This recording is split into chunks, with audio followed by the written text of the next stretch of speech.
बार फिर से दिया जाएगा अपने क्लोजिंग आर्ग्यूमेंट के लिए। और उसके बाद जो इस बहस के लिए सबसे ज़रूरी चीज़ है कि आप और हम और इंटरनेट पर देख रहे लाखों करोड़ों लोग, उनके सवाल जवाब होंगे। तो आप लोग जो यहाँ मौजूद हैं, आपके हम कुछ सवाल लेने की कोशिश करेंगे। 30 मिनट का वक्त हमने उसके लिए तय कर रखा है। इस तरह से ये 2 घंटे की बहस पूरी होगी।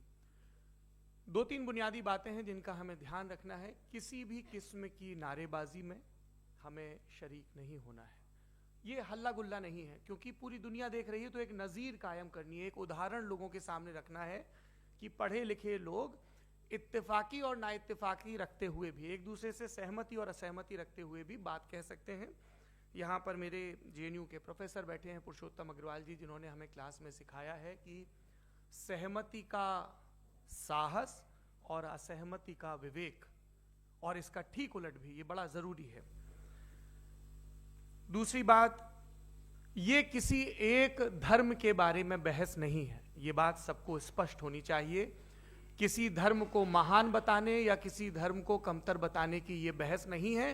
तो यदि कोई इस उम्मीद से देख रहा है या यहां आया है, तो मैं आपको आश्वस्त करना चाहता हूं कि आपको नाउम्मीदी हाथ लगेगी। इस बहस में बहुत ज्यादा धार्मिक प्रतीकों के इस्तेमाल को लेकर भी, ये दोनों लोग जो अभी आपको गंभीर दिख रहे हैं, भले लोग हैं, कल शाम को चाय पर मिले थे, बहुत हंसी मजाक भी इनके बीच हुआ था, और गलबैयां डालते हुए एक तस्वीर भी हुई थी। ये इस बात का प्रमाण है कि इंटरनेट पर जो हल्ला मचा हुआ है उसके मुकाबले ये दोनों लोग बहुत ही अच्छे शांत ढंग से बहस के लिए राजी हो गए हैं। ट्विटर की बातें ट्विटर तक सीमित, एलन मस्क आजकल उसको एक्स कहते हैं। और अब इस बहस की शुरुआत मैं इन विद्वानों का, हालांकि इनको परिचय की जरूरत नहीं, पर हो सकता है, हमें पत्रकारिता में सिखाया जाता है कि नेवर अज्यूम, विज्ञान भी यही कहता है। मुफ्ती शमाइल नदवी साहब इस्लामिक विद्वान, शिक्षाविद हैं, कोलकाता के वाहियान फाउंडेशन के संस्थापक हैं, लखनऊ की प्रतिष्ठित दारुल उलूम नदवतुल उलमा से ग्रेजुएशन किया है, सोशल मीडिया और सार्वजनिक मंचों पर अध्यापन और बौद्धिक कामों में सक्रिय हैं, और इस समय इंटरनेशनल इस्लामिक यूनिवर्सिटी मलेशिया से पीएचडी कर रहे हैं। अच्छी बात यह है कि पढ़ाई के साथ साथ ट्रैवल ब्लॉग भी बनाते हैं। पेट्रोनस टावर के सामने का ब्लॉग हमने देखा। हमारे साथ जावेद अख्तर साहब हैं। जावेद अख्तर साहब कवि हैं, शायर हैं, गद्य भी लिखते हैं, फिल्मों के लिए संवाद लिखे हैं, गीत लिखे हैं। इससे इतर ये वैज्ञानिक सोच को लेकर या अपने डिक्लेयर्ड एथिज्म को लेकर भी मुखर रहते हैं और अपने तहीं रैशनैलिटी की बात करते हैं। देवियों और सज्जनों, डज गॉड एग्जिस्ट? इस सवाल का जवाब सब अपने अपने तहीं खोजने की कोशिश कर रहे हैं। कोई इसको गॉड डैम पार्टिकल की खोज बताता है, कोई गॉड पार्टिकल की खोज बताता है, कोई हिग्स बोसान की खोज बताता है, कोई ये सवाल जवाब तलाशने की कोशिश करता है कि मास एग्जिस्टेंस में आखिर आया कैसे, हुआ क्या था, सृष्टि के पहले, समय के पहले क्या था। और कोई ये कहता है कि ये सारी खोजें जिस मस्तिष्क में हो रही हैं प्रकृति के क्रम में, वो कैसे विकसित हुआ।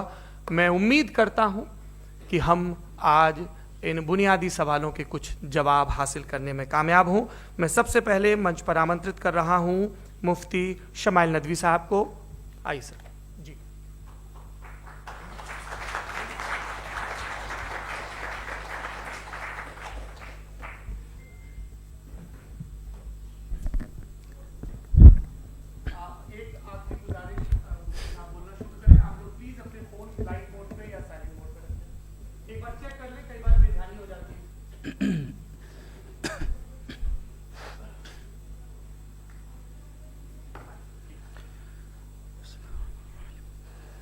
तमाम तारीफ़ें उस क्रिएटर के लिए जिसने इस यूनिवर्स को एक मकसद के तहत पैदा किया है।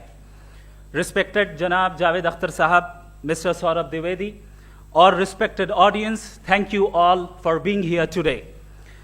आज की डिबेट में चूंकि हम बात करने वाले हैं डज गॉड एग्जिस्ट के टॉपिक पर, तो ये एक ऐसा टॉपिक है जिसके मुताल्लिक कोई भी डिसीजन लेने के लिए अलग अलग स्टैंडर्ड्स हो सकते हैं। लिहाजा डिबेट के शुरू में यह जरूरी है कि हम ये जान लें कि आज के इस टॉपिक में कौन सा स्टैंडर्ड सही होगा और कौन सा गलत होगा। सबसे पहला स्टैंडर्ड जिसे मैं समझता हूं कि हमारे रिस्पेक्टेड जनाब जावेद अख्तर साहब बड़ी तेजी के साथ उसकी तरफ लपकेंगे, वो है साइंस। जबकि साइंस दर हकीकत खुदा के एग्जिस्टेंस को डायरेक्टली साबित करने या उसके एग्जिस्टेंस को डिनाई करने के लिए स्टैंडर्ड नहीं बन सकती। और उसकी वजह क्या है, ये मैं नहीं कह रहा, ये वो लोग कह रहे हैं जो साइंस के एक्सपर्ट्स हैं। नेशनल एकेडमी ऑफ साइंस कहती है science doesn't have the processes to prove और disprove the existence of God. Why? क्योंकि साइंस का ताल्लुक एम्पेरिकल एविडेंस से है और एम्पेरिकल एविडेंसेस का ताल्लुक हमारे नेचुरल और फिजिकल वर्ल्ड से है, जबकि गॉड नॉन फिजिकल और सुपर नेचुरल रियलिटी है। लिहाजा नॉन फिजिकल रियलिटी को आप उस टूल के साथ नहीं चेक कर सकते जिसका काम फिजिकल रियलिटी को तलाश करना है। लिहाजा आज इस डिबेट में गॉड की एग्जिस्टेंस को साबित करने या उसे डिनाई करने में साइंटिफिक एविडेंस को एक्सेप्ट नहीं किया जाएगा। दूसरा स्टैंडर्ड हो सकता है रेविलेशन, कि रेविलेशन के जरिए हम यह साबित करें कि गॉड एग्जिस्ट करता है या नहीं। लेकिन यह स्टैंडर्ड भी आज इररेलेवेंट है। क्यों? क्योंकि रेविलेशन मेरे नजदीक सोर्स ऑफ नॉलेज है, वैलिड सोर्स ऑफ नॉलेज है, लेकिन हमारे जावेद अख्तर साहब के नजदीक यह वैलिड सोर्स ऑफ नॉलेज नहीं है। लिहाजा आज की डिबेट में मैं एक भी एविडेंस किसी भी मजहबी स्क्रिप्चर से नहीं दूंगा ताकि जावेद अख्तर साहब के लिए वो अनएक्सेप्टेबल ना हो। तीसरा जो मेयार हो सकता है वो है ऑब्जर्वेशन, कि भाई कोई कहे कि हमें खुदा दिखाओ, अगर है तो दिखाओ, या ये कि खुदा के एग्जिस्टेंस पर एम्पेरिकल एविडेंस दो, तो ये है दर हकीकत गलत टूल का इस्तेमाल करना। ये ऐसा ही है कि जावेद साहब मुझसे ये मुतालबा करें कि मुफ्ती साहब आप मेटल डिटेक्टर के जरिए प्लास्टिक डिटेक्ट करके दिखाएं। अब चूंकि प्लास्टिक डिटेक्ट नहीं हो पा रही है लिहाजा plastic does not exist. No, you are using the wrong tool. इस टूल से प्लास्टिक को डिटेक्ट नहीं किया जाता।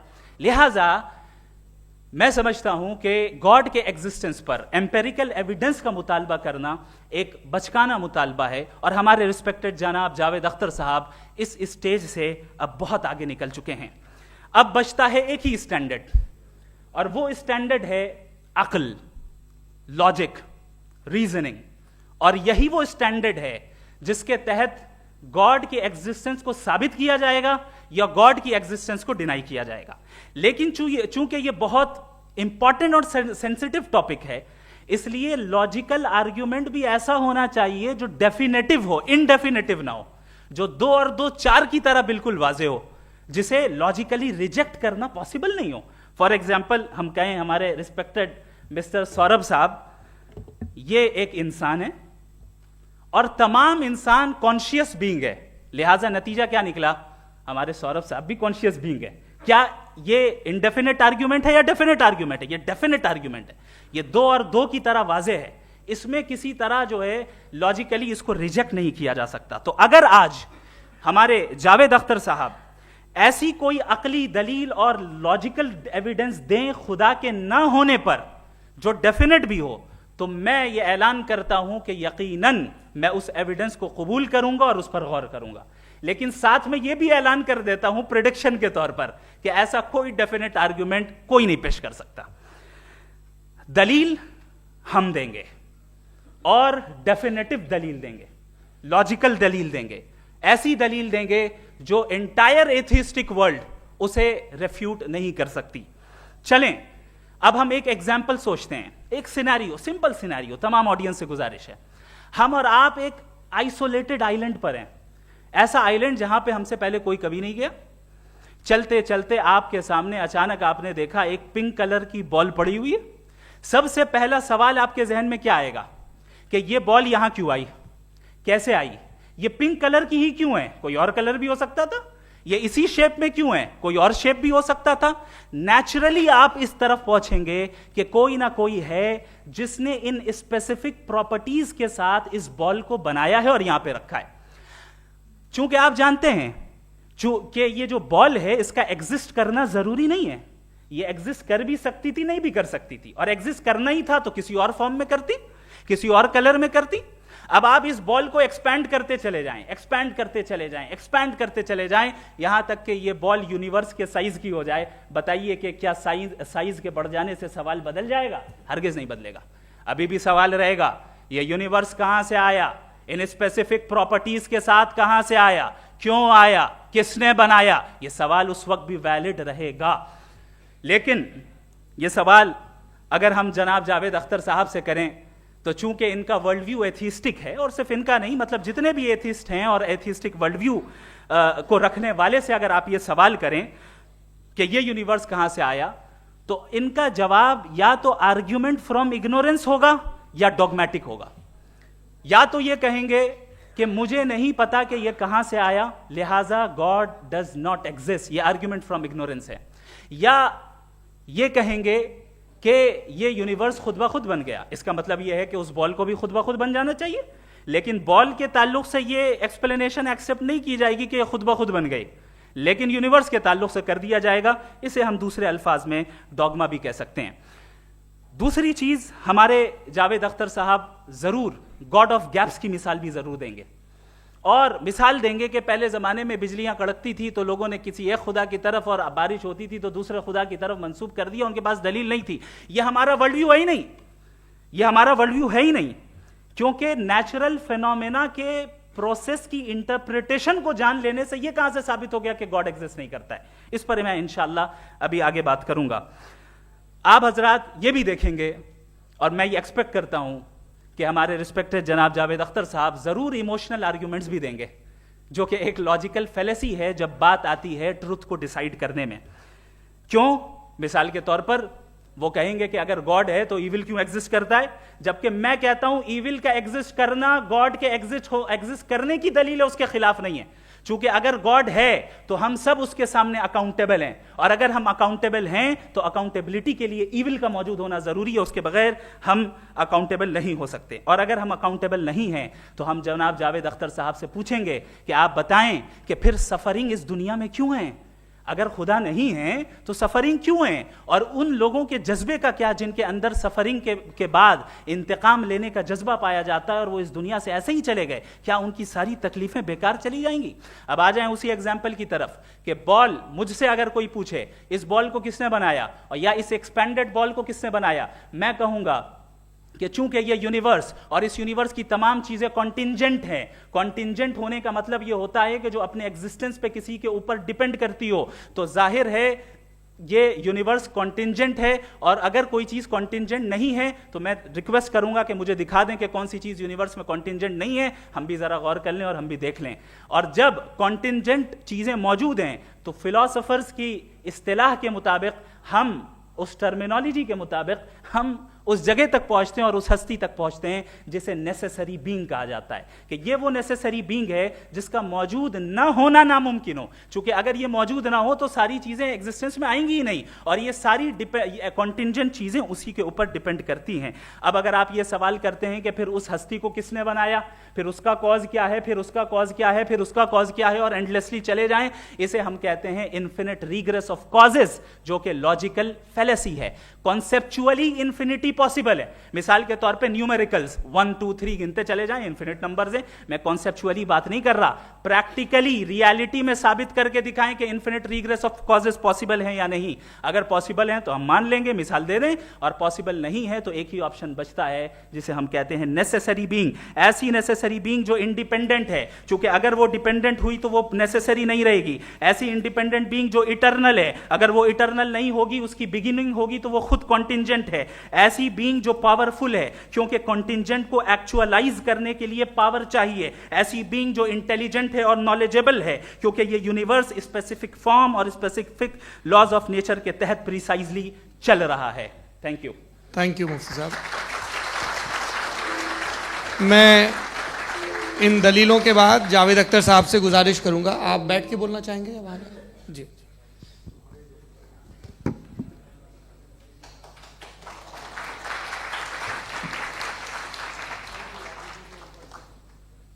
पहले तो मैं मुफ्ती साहब को एक अच्छी खबर देना चाहूँगा कि मेरी नॉलेज साइंस के बारे में बड़ी मामूली है, तो आप फिक्र ना करें उसकी, लेकिन कुछ कॉमन सेंस है मुझ में। देखिए, ये खुदा का तस्वुर कोई नया तस्वुर नहीं है, ये सदियों से रहा है। ये कुछ रिलीजन 3000 साल पुराने होंगे, 4000 साल पुराने होंगे, लेकिन इंसान कोई 10,000 12,000 साल से एग्जिस्ट करता है होमोसेपियन की शक्ल में, और हमेशा कुछ ना कुछ मज़हब रहे। ये मज़हब जाहिलों के नहीं थे, ये मज़हब एक ऐसी ग्रीक सोसाइटी के थे जहाँ बड़े बड़े फिलोसफर्स पैदा हुए। ये मज़हब इजिप्शियंस के थे जिन्होंने पिरामिड्स बनाए थे। ये रोमन्स के थे कि जिनका आर्किटेक्चर और सेनेट यानी पहली बुनियाद डेमोक्रेसी की लिमिटेड थी, मगर डेमोक्रेसी थी, ये उन लोगों ने किए थे। तो इनका जो जुपिटर था, रा था, ज़्यूस था, उन्हें उस पर इतना ही एतमाद था जितना आज किसी मजहबी आदमी को अपने खुदा पे होगा। क्रिश्चियनिटी आने से पहले यूरोप में एक मज़हब था जर्मेनिक रिलीजन। उसका एक खुदा था, उसकी एक बीवी थी, उसके 2 बेटे थे, एक बेटी थी। फिर जर्मनी में जब यूरोप में क्रिश्चियनिटी आई तो वो खुदा, उसकी बीवी और पूरे ख़ानदान चला गया। तो अगर हम हिस्ट्री देखें तो खुदा जो हैं वो ज़्यादातर फ़नी है, वो हमेशा रहे नहीं। और वो जो लोग इन्हें मानते थे उनको आप कहें वो तो जाहिल थे, उन्हें तो कुछ पता ही नहीं था, ऐसा नहीं है। वो अपने वक्त में बड़े काबिल लोग थे और अपने वक्त में उन्होंने बड़े बड़े काम किए हैं, फिलोसफर्स थे, साइंटिस्ट थे। लेकिन उनका मज़हब कहाँ गया, उनके खुदा कहाँ गए? आज जो खुदा हैं दुनिया में लोग उन्हें मानते हैं। आपको क्या मालूम कि कितने बरसों के बाद क्या होने वाला है? हम यूरोप में देखते हैं तो चर्च खाली हैं।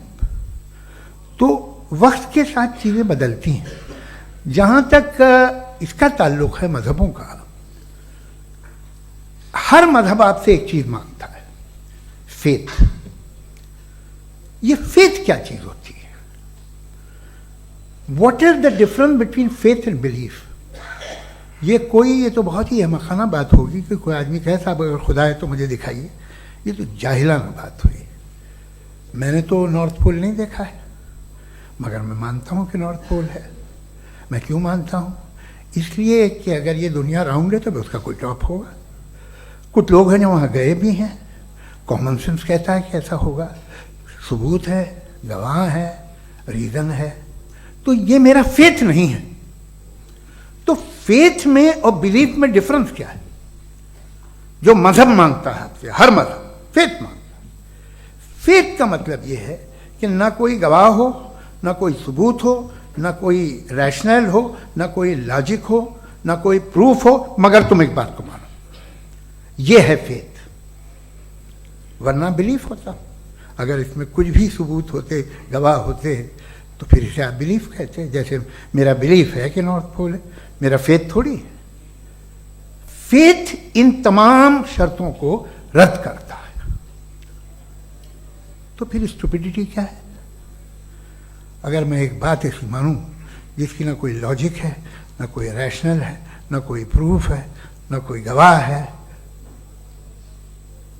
ना कोई सबूत है, और मैं उसे मानूं, तो ये स्टुपिडिटी हुई।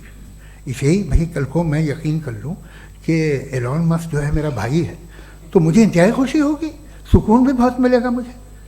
लेकिन और कहे भाई क्यों मानते हो, क्या सबूत है? भाई वो तो अमेरिकन है और तुम तो इंडियन हो, वो तो नस्ल अलग है, तुम्हें कभी मिले भी नहीं। साहब देखिए, मेरा फेथ है, इस पर बात ना किया। फेथ का मतलब ही यह है कि आप प्रूव नहीं कर सकते। अगर आप प्रूव कर सकते हो तो फेथ की जरूरत ही नहीं, फिर तो आप बात करेंगे, आप कितनी बहस कर लीजिए। अल्टीमेटली दुनिया का हर मजहब फेथ पे टिका है, और फेथ का मतलब है एक ऐसा यकीन जिसका कोई सबूत, कोई गवाह, कोई रैशनल नहीं। अब आप ये कहें, क्या आप ये क्यों कह रहे हैं कि साहब ये कायनात किसने बनाई? कमाल ये है कि आपने बताया कि एक आइलैंड पे गए और एक बॉल देखी। आपने ये नहीं कहा कि आइलैंड किसने बनाया, आपको सिर्फ बॉल पे हैरत हुई। हमने आइलैंड पे हमने हैरत नहीं की, होते हैं आइलैंड। इसी तरह ये आइलैंड है, सितारे, ये गैलेक्सीज, ये सब आइलैंड हैं खला में। हम हम टेकन फॉर ग्रांटेड लेते हैं, हम पूछते नहीं किसने बनाए। आपने जजीरे के बारे में भी नहीं पूछा है। मेरी पैदाइश कैसे हुई? क्या मैं प्लान पैदा हुआ था? I was plan to be born, या एक लकी स्पर्म था जो किसी एक से चिपक गया? मेरी पैदाइश रैंडम। और इंसाफ जिसे आप कहते हैं, इंसाफ का तो नेचर से कोई वास्ता ही नहीं। जो आप कहते हैं कि एक दिन इंसाफ मिलेगा, इंसाफ is a human concept, nature में कोई इंसाफ नहीं। अगर शेर हिरन को खा जाता है तो उसे कोई सजा नहीं मिलती। अगर एक आंधी आती है और हरे भरे पेड़ों को उखाड़ के फेंक देती है तो आंधियों की जेल नहीं होती है। नेचर में इंसाफ नहीं, इसलिए मुझे नेचर को इंसाफ की जरूरत भी नहीं। नेचर तमाम एक है। अब हम कहें कि साहब ये देखिए जो मैंने खाना खाया था, ये मेरी आंख तो नहीं यूं कर दिया उसे, तो इसे सजा मिलनी नहीं, वो सिस्टम है, ऐसे ही चल रहा है। नेचर बगैर इंसाफ के है। इंसाफ इज अ ह्यूमन कॉन्सेप्ट। तो जो आपसे कहता है कि मैं तुम्हें इंसाफ दूंगा, वो इंसानी जहन की पैदावार है। ये नेचुरल है ही नहीं, ये आसमानी है ही नहीं। नेचर का तसव्वुर, इंसाफ का तसव्वुर। भाई आप साथ मिलते हैं, अब आप लेफ्ट हैंड ड्राइव कर लें, ये क्या है? तमाम सच, तमाम नेकी, तमाम शराफत लेफ्ट हैंड ड्राइव है। वरना क्या होगा, या तो आप क्रॉस कर देंगे, आपका एक्सीडेंट हो जाएगा, या आप किसी को मार देंगे, या ट्रैफिक जैम हो जाएगा। झूठ, बेईमानी, रिश्वतखोरी, ये तमाम जो है driving on the wrong side है। इसके ऊपर कुछ नहीं। ये तो हमने बनाया, जैसे हमने लेफ्ट हैंड ड्राइव बनाई है। ये कॉन्सेप्ट ऑफ इंसाफ जो है ये हमारा है, इसका नेचर से कोई वास्ता नहीं। शेर खा जाता है हिरन को, उसे जेल होती है क्या? कुछ भी नहीं है ही नहीं।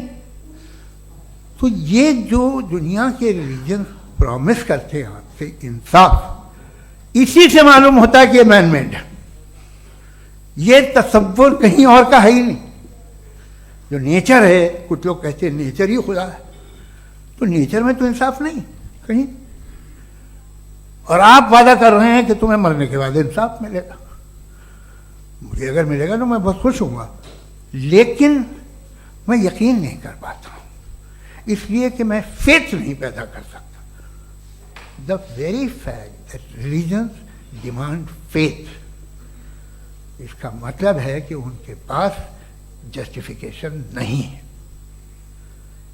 अच्छा साहब, फिर रिलीजन अगर मॉडरेशन में है, कोई सा भी नहीं, वो आप में कुछ खूबियां भी पैदा करता होगा। देखिए उससे ये फ़ायदा है, वो फ़ायदा है।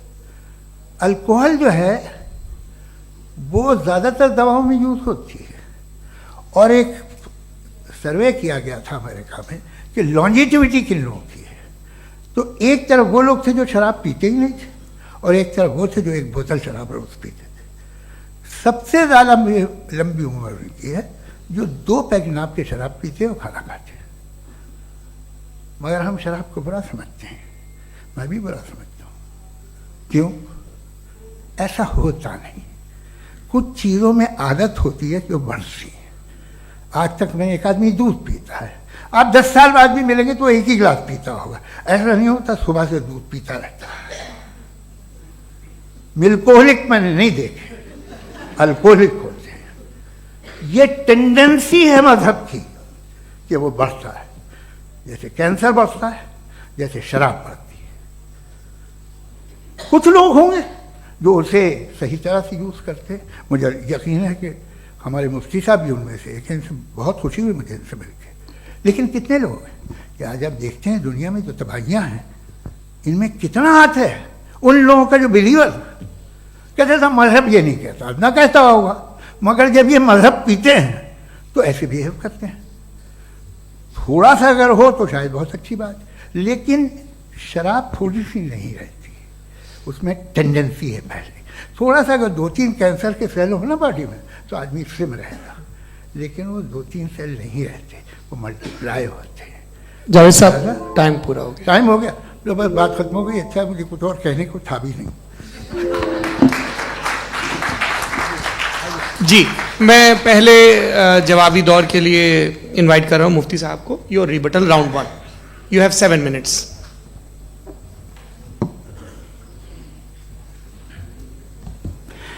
Thank you very much Javed साहब, आपकी बात को सुनकर बड़े महजूज हुए हम लोग। महजूज, do you understand? We enjoyed. Okay, अब थोड़ा सा लॉजिकली उसको हम लोग देखते हैं। दरअसल हम लोगों ने कल गुजारिश की थी मुफ्ती साहब से भी, जावेद साहब से भी, कि हिंदुस्तानी जबान आम फहम सबको समझ में आ जाए और जहां कहीं आप मुश्किल शब्द इस्तेमाल करें वहां बताते भी चलें। Thank you. तो सबसे पहले हमारे रिस्पेक्टेड जावेद साहब ने हवाला दिया कि खुदा फानी है। कितने मजहब आगे चले गए, किसी ने जुपिटर को खुदा माना, किसी ने किसी को माना। मैं कहता हूं जिसने कॉन्टिंजेंट चीज को खुदा माना, गलत माना, वो खुदा ही नहीं, वो खुदा ही नहीं है। हम तो नेसेसरी बीइंग को साबित करने बैठे हैं, वो नेसेसरी कॉज जो इटरनल है, जो अबदी भी है और अजली भी है। हम किसी और को साबित करने नहीं बैठे। दूसरी चीज उन्होंने कहा कि फेथ एंड बिलीफ, ये एक ऐसी डेफिनेशन है फेथ की जो इन्होंने पहली मर्तबा पेश की है, या माफ कीजिएगा इन्होंने पहली मर्तबा पेश नहीं की है, रिचर्ड डॉकिंस ने पहली मर्तबा पेश की है। मुझे मालूम है ये सोर्स कहां से है। एपिस्टेमोलॉजिकली फेथ और बिलीफ का फर्क आप इस तरह नहीं कर सकते सर। फेथ सही भी होता है, गलत भी होता है, बिलीफ सही भी होता है, गलत भी होता है।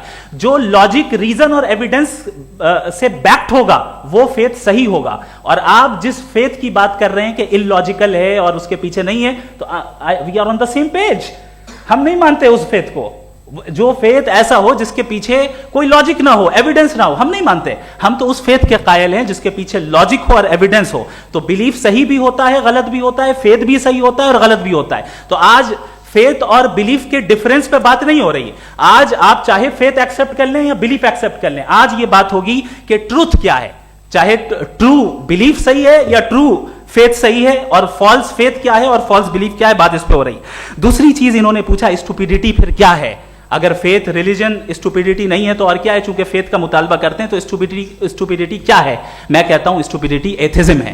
उसकी वजह यह है कि आप एक सड़क पे जा रहे हो और आप किसी गार्डन में जाएं और देखें वहां लिखा है फूलों के साथ, I love Javed Akhtar, and I really do, I love you sir.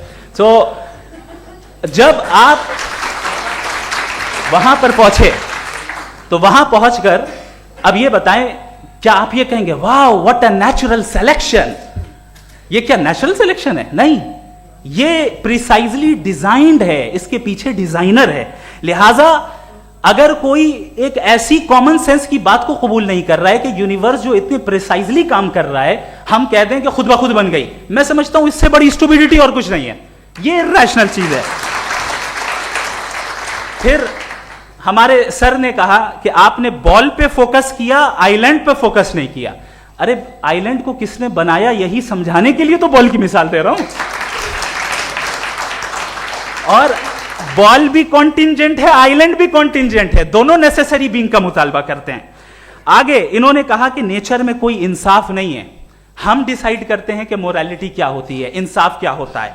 हम डिसाइड करते हैं, जैसे ड्राइविंग सीट में ट्रैफिक वाला, ये तो किसी खुदा ने नहीं कहा, ये है, इसे कहते हैं फॉल्स इक्विवेलेंस। ये एक लॉजिकल फेलेसी है। आपने जो है मिसाल दी ड्राइविंग की और ट्रैफिक की, ये सब्जेक्टिव मोरालिटी है। आप सब्जेक्टिव मोरालिटी को मिसाल बनाकर ऑब्जेक्टिव मोरालिटी के ऊपर नहीं थोप सकते। इंसाफ की ऑब्जेक्टिव मोरालिटी। अगर आप ये कहते हैं कि नेचर में इंसाफ नहीं है, तो इंसाफ का न होना ये नेचुरल हुआ, तो फिर नेचर को नेचर रहने दे। क्यों हम इतना स्ट्राइव कर रहे हैं दुनिया में इंसाफ लाने के लिए? ये तो इलॉजिकल बात है, इरैशनल बात है। इसलिए बहुत सी चीजें ऐसी हैं जो ऑब्जेक्टिवली जो है इविल या गुड हैं, और बहुत सी चीजें ऐसी हैं जो सब्जेक्टिवली हैं। सब्जेक्टिवली जो मोरल होता है या इमोरल होता है, उसको हम सोशल कंसेंसस से या पर्सनल प्रेफरेंस से डिसाइड करते हैं। लेकिन जो ऑब्जेक्टिव मोरालिटी है, जिसमें इंसाफ आया, जो इन्होंने बार बार रिपीट किया, ये ऑब्जेक्टिव है, सब्जेक्टिव नहीं है। अगर आप कहते हैं ये सब्जेक्टिव है, तो मेरा सवाल आपसे ये है, क्या सोशल कंसेंसस के जरिए अगर जुल्म को सही करार दे दिया जाएगा तो आप जुल्म को जस्टिफाई करेंगे? दूसरी चीज इन्होंने यह कहा कि 2 पैक शराब पी लें तो वो उतने पे नहीं रहता, बढ़ जाता है। यही मामला मजहब के साथ है। 2 पैक आप पी लें, बढ़ेगा। तो ये एक ऐसी मिसाल है, इसको कहीं भी फिट कर लें कि आप एथिज्म पे जब फिट करें, जब आप 2 पैक एथिज्म का लेंगे ना, तो वो बढ़ बढ़ के नॉर्थ कोरिया बनेगा। Thank you.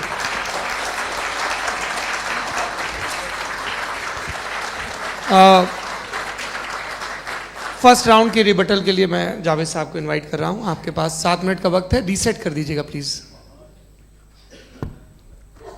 मुझे इस बात की खुशी है कि मुफ्ती साहब ने भी मान लिया कि नेचर में कोई इंसाफ नहीं है। तो कोई भी चीज़ जो इंसान ने नहीं बनाई है उसमें इंसाफ नहीं होता है। एक बात मैं आपसे अर्ज़ करूँ, ज़रा पता लगा लीजिएगा, ये जो आप बाग में जाते हैं बेहद खूबसूरत फूल देखते हैं ना, इनमें से कोई नेचुरल नहीं है। ये सारे फूल क्रॉस करके बनाए गए हैं। जो जंगल में फूल होते हैं नहायत मामूली होते हैं, ये फूल इंसानों ने बनाए हैं। जो आप बाग में देख के वाह वाह कहते हैं, ये इंसानों के बनाए हुए हैं। डिफरेंट फूलों को क्रॉस करके, डेवलप करके, फिर क्रॉस करके इस तरह से बनाए गए। नेचुरल फ्लावर नहीं।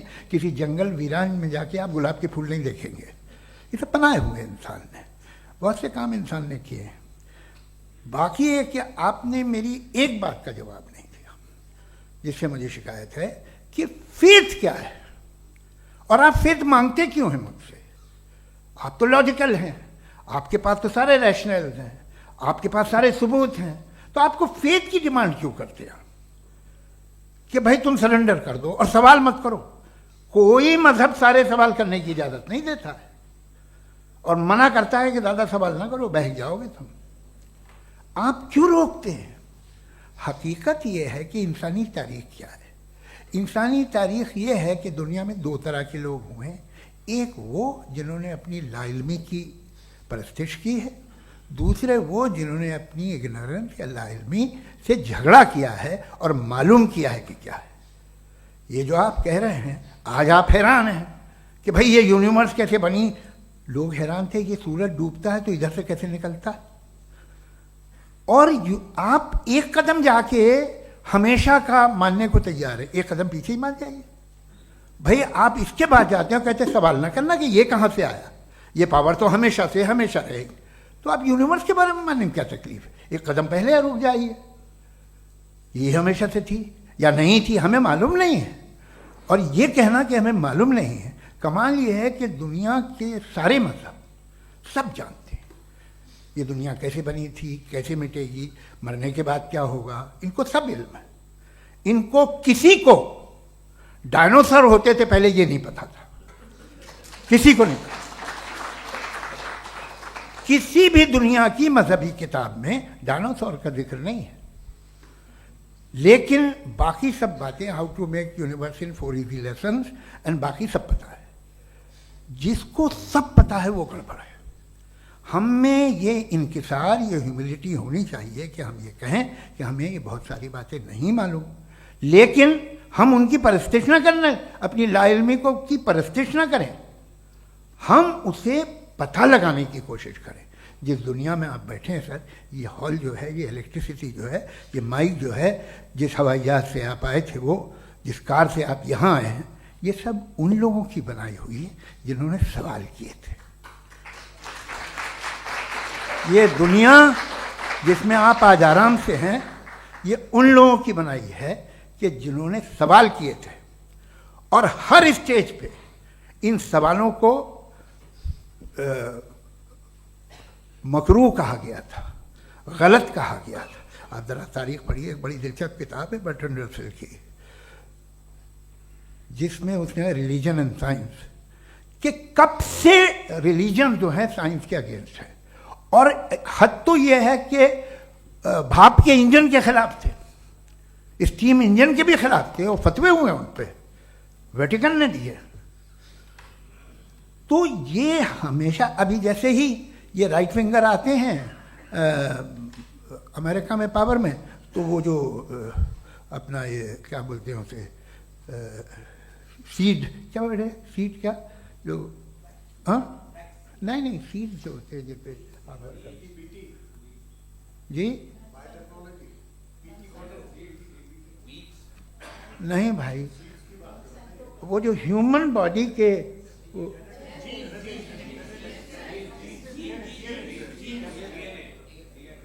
उस पर रिसर्च बंद हो जाती है, रिपब्लिकन नहीं करने देते। अरे भाई इतना डर क्या है तुम्हें? एक ज़माने में बहुत नाराज़ थे ये सारे मजहबी लोग कि ये इंसान तो इंसान बनाने की कोशिश कर रहा है। आपको क्या तकलीफ भाई, बना ले तो बना लेने दो, ये खौफ क्या है? और ये सब आज जो आप कह रहे हैं नामुमकिन है, ये कैसे हुआ, मुझे एक किस्सा याद आता है। जब मैं 6ठी क्लास में था तो मैं मैथमेटिक्स में बहुत वीक था, तो एक टीचर रख दिया गया, उसने 1 2 3 4 5 6 7 तो सिखा दिया मुझे। वो दिन मैं भूल नहीं सकता हूँ मुफ्ती साहब, जिस दिन उसने ये बताया कि 1/2 क्या होता है और 3/4 क्या होता है, मुझे ऐसा लगा कि मेरा सर बीच से फट जाएगा। यह आदमी कह रहा है कि जो दीवार के अंदर जाओ वॉक करते हुए। आज हंसता हूँ मैं इस बात पे। तो आज जो बातें आपके जहन से बिल्कुल परे हैं और आप हैरान होते उन्हें देख के, एक वक्त आएगा कि मामूली लगेंगे। और हुआ है, आपकी इंसानी तारीख ही है। इतनी जल्दी सारे फैसले आप मत कर लीजिए, थोड़ा ये ह्यूमिलिटी रखिए कि भाई ये हमें नहीं मालूम। ये कहने में क्या है, ये यूनिवर्स कहाँ तक फैली, ये कब से है और कब तक रहेगी, हमें नहीं मालूम। आपने फैसला कर लिया कब बनी, ये आपके हिसाब से कोई 14 बिलियन ईयर बनी जो समझा जाता है। उससे पहले हजारों करोड़ों अरबों साल तक खुदा बैठा क्या कर रहा था, खामोश बैठा था, ऐसे ही जमाइयाँ ले रहा था। फिर उसे आइडिया आया, यार एक काम करते, वक्त अच्छा गुजर जाएगा, यूनिवर्स बनाते। सोचिए, वो तो हमेशा से है ना, मगर यूनिवर्स हमेशा से नहीं है, ये तो बनाई गई है। और उससे पहले क्या था, इनका क्या काम था, कैसी बात है। ये बड़ा आसान है, जो बात हमें आज धीरे धीरे पता चली है। बरसों 2000 और 2500 साल पहले आपको किसी ने बता दिया कि क्या था, आप मान गए, और तब से वही मान रहे हैं जो 2500 साल पहले कहा गया था। सब कुछ बदल गया है, सॉल्व हो रही हैं चीज़ें। अभी साइंस बिल्कुल दावा नहीं करती, या कोई फिलोसफर ये दावा नहीं करता कि हमें सब मालूम, बल्कि वो कहता है कि हमें जितना मालूम होता है उससे ये मालूम होता है कि हमें कितना कम मालूम। तो हम अपनी जहालत से लड़े, उसकी परस्तिश न करें। जी, time. Thank you so much. मैं तर्कों की श्रृंखला में राउंड 2 के लिए मुफ्ती साहब को आमंत्रित कर रहा हूं। आपके पास एक बार फिर से 7 मिनट का वक्त है। शुक्रिया। जनाब जावेद अख्तर साहब कई मर्तबा दोहरा रहे हैं कि फेथ का मतलब बताइए, फेथ का मतलब बताइए। मैंने बता दिया, फेथ सही भी होता है, गलत भी होता है। और आज हम फेथ पे बात नहीं कर रहे, हम ट्रुथ और डज गॉड एग्जिस्ट पे बात कर रहे हैं। क्या डज गॉड एग्जिस्ट, ये ट्रुथ यानी गॉड है या नहीं है, इसमें से दोनों ट्रुथ क्या है। अब आप उसे फेथ कह लें, बिलीफ कह लें, नॉट माई बिजनेस। उसके बाद आपने कहा कि भाई सवाल करने से मजहब रोकता है। मैं कहता हूं जो रोकता है वो रोकता होगा, मैं नहीं रोकता, बल्कि सवाल करें, सवाल करना चाहिए। सवाल कर करके तो हम आगे बढ़ते हैं, तरक्की करते हैं, और इसीलिए मैं आज यहां पे आया हूं। लेकिन सवाल सिर्फ खुदा से नहीं होगा, आपसे भी होगा। सवाल एथिज्म से भी होगा, सवाल सिर्फ मजहब से नहीं होगा, सबसे होगा। और आज मैं सवाल करूंगा और उम्मीद है कि आप जवाब देंगे। अभी तक आपने वैसे कॉन्टिंजेंसी आर्गुमेंट का कोई जवाब नहीं दिया है। चलें, आपने कहा यूनिवर्स के बारे में इटर्नल क्यों नहीं बोल देते। ये चूंकि लॉजिकली पॉसिबल ही नहीं है कि यूनिवर्स इटर्नल हो। यूनिवर्स एक कॉन्टिंजेंट चीज है जो टाइम एंड स्पेस के पाबंद है, टाइम एंड स्पेस से बाउंड है। जो टाइम एंड स्पेस से बाउंड होगा वो कॉन्टिंजेंट होगा, जो कॉन्टिंजेंट होगा वो उसकी बिगिनिंग हुई होगी, जिसकी बिगिनिंग हुई होगी वो इटर्नल नहीं हो सकता। ये तो कॉमन सी बात है। आपने कहा कि किसी मजहबी किताब में डायनासोर का जिक्र नहीं है। अफसोस कि आज तक किसी मैथमेटिक्स के किताब में मुझे डायनासोर का जिक्र नहीं मिला। तो इसका मतलब मैथमेटिक्स की किताब बेकार है? नहीं, उसका वो टॉपिक नहीं है। रेवलेशन का और मजहबी किताबों का टॉपिक ये नहीं है कि आपको आके बताए साइकिल कैसे बनाते हैं, या आकर ये बताएं कि जो है डायनासोर कब था। वो तो मोरालिटी सिखाने आया है, गॉड के बारे में बताने आया, नॉन फिजिकल रियलिटी की हकीकत को सिखाने के लिए आया। रिलीजियन साइंस को रोकता है? नहीं रोकता। अगर रोकता है तो गलत करता है। रिलीजियन साइंटिज्म को रोकता है, जिसमें हमारे जावेद साहब मुख्तल हैं। साइंस और साइंटिज्म में फर्क है। साइंटिज्म यह है कि आप समझें कि साइंस और साइंटिफिक मेथोडोलॉजी ये नॉलेज को हासिल करने का वाहिद सोर्स ऑफ नॉलेज है। यह है साइंटिज्म। हम इसे रिजेक्ट करते हैं। हम साइंस को तो तरक्की करते हैं, भाई आप हमारी पूरी तारीख कर लें, पढ़ लें तो आपको पता चल जाएगा। बहरहाल ये अलग टॉपिक है। उसके बाद इन्होंने एक लफ्ज कहा, वेटिकन ने फतवा दिया। वेटिकन का फतवे से कोई ताल्लुक नहीं है, दोनों कॉन्ट्राडिक्टरी अल्फाज हैं। उसके बाद उन्होंने कहा कि भाई हमें नहीं मालूम। अगर नहीं मालूम तो क्लियरली कह देना कि नहीं मालूम है, इसमें क्या हरज है। तो वही तो मैं कह रहा हूं ना कि आप कह दें कि नहीं मालूम, लेकिन क्लेम क्यों कर रहे हैं कि गॉड एग्जिस्ट नहीं कर रहा है? आप कह दें नहीं मालूम है, हो सकता है हो सकता ना हो, लेकिन आप क्लेम कर रहे हैं। The moment you say God does not exist, this is a claim, and now the burden of proof is upon you too, जैसे हमारे ऊपर है। और क्यों है मैं बताता हूं, क्यों है ये भी मैं बताता हूं। फिलोसॉफिकली जो क्लेम होता है ना, सिर्फ ये नहीं होता कि इंसान कहे पॉजिटिव क्लेम करे और नेगेटिव क्लेम करे तो बर्डन ऑफ प्रूफ नहीं है। आप मिसाल के तौर पे मैं कहूं कि फुला उस कमरे में कोई नहीं है, मैंने एक नॉलेज का क्लेम किया है। उस कमरे में कोई नहीं है, मैंने एक नॉलेज का क्लेम किया। या तो मैं कहूं मुझे नहीं पता, हो भी सकता है नहीं भी हो सकता है, this is not a claim. लेकिन जब मैं कह रहा हूं कि वहां कोई नहीं है या मैं कह रहा हूं वहां कोई है, दोनों क्लेम है और दोनों के ऊपर बर्डन ऑफ प्रूफ है। हमारे ऊपर भी बर्डन ऑफ प्रूफ है, मैंने कंटिजेंसी आर्ग्यूमेंट दिया, इसे तोड़कर दिखाइए। आखिरी चीज, इन्होंने कहा कि खुदा दुनिया बनाने से पहले 150 साल पहले या करोड़ों साल पहले क्या कर रहा था। अरे हजरत, चलें बहरहाल मैं जवाब दे देता हूं, आप हमारे रिस्पेक्टेड पर्सनालिटी हैं, अगर आप नहीं होते तो मैं इसे एंटरटेन ही नहीं करता। टाइम, ये 100 साल पहले या 100 साल बाद, पहले बाद में अभी, ये वो अल्फाज हैं जिनका ताल्लुक टाइम से है। टाइम शुरू ही हुआ है यूनिवर्स की बिगिनिंग के बाद, तो उसके पहले खुदा क्या कर रहा था? सवाल इलॉजिकल है, ये फेलेसी है। यानी आप ये कह रहे हैं कि यूनिवर्स के बनने से पहले खुदा क्या कर रहा था? टाइम के बनने से पहले, पहले का ताल्लुक टाइम से, टाइम उस वक्त था ही नहीं, तो ये सवाल ही इनवैलिड है खुदा के ताल्लुक से। दूसरी चीज, आर्ग्यूमेंट ऑफ कंटिजेंसी जो मैंने आपके सामने पेश की है, आपने बार बार ये प्रूफ किया और ये कह रहे हैं कि गॉड ऑफ गैप्स। देखिए, पहले नहीं मालूम था, साइंस ने कर दिया। सिंपल की मिसाल से मैं समझा देता हूं। जिस गैप्स की आप बात कर रहे हैं ना, साइंस उन गैप्स को जिन चीज के जरिए भी प्रूव करेगा वो कॉन्टिजेंट ही होगा, अब चाहे वो फोर्स हो, मैटर हो या एनर्जी हो। लिहाजा सवाल हमारा उस वक्त भी वैलिड होगा जब तक कि आप नेसेसरी बीइंग पे ना आ जाएं, और इन्फिनिट रिग्रेस पॉसिबल नहीं है of causes in practical world, तो जाहिर है कहीं रुकना पड़ेगा, जहां रुकेंगे वही खुदा है। दूसरी चीज, आपने ये कहा, क्या कह रहा था मैं, किस पॉइंट को?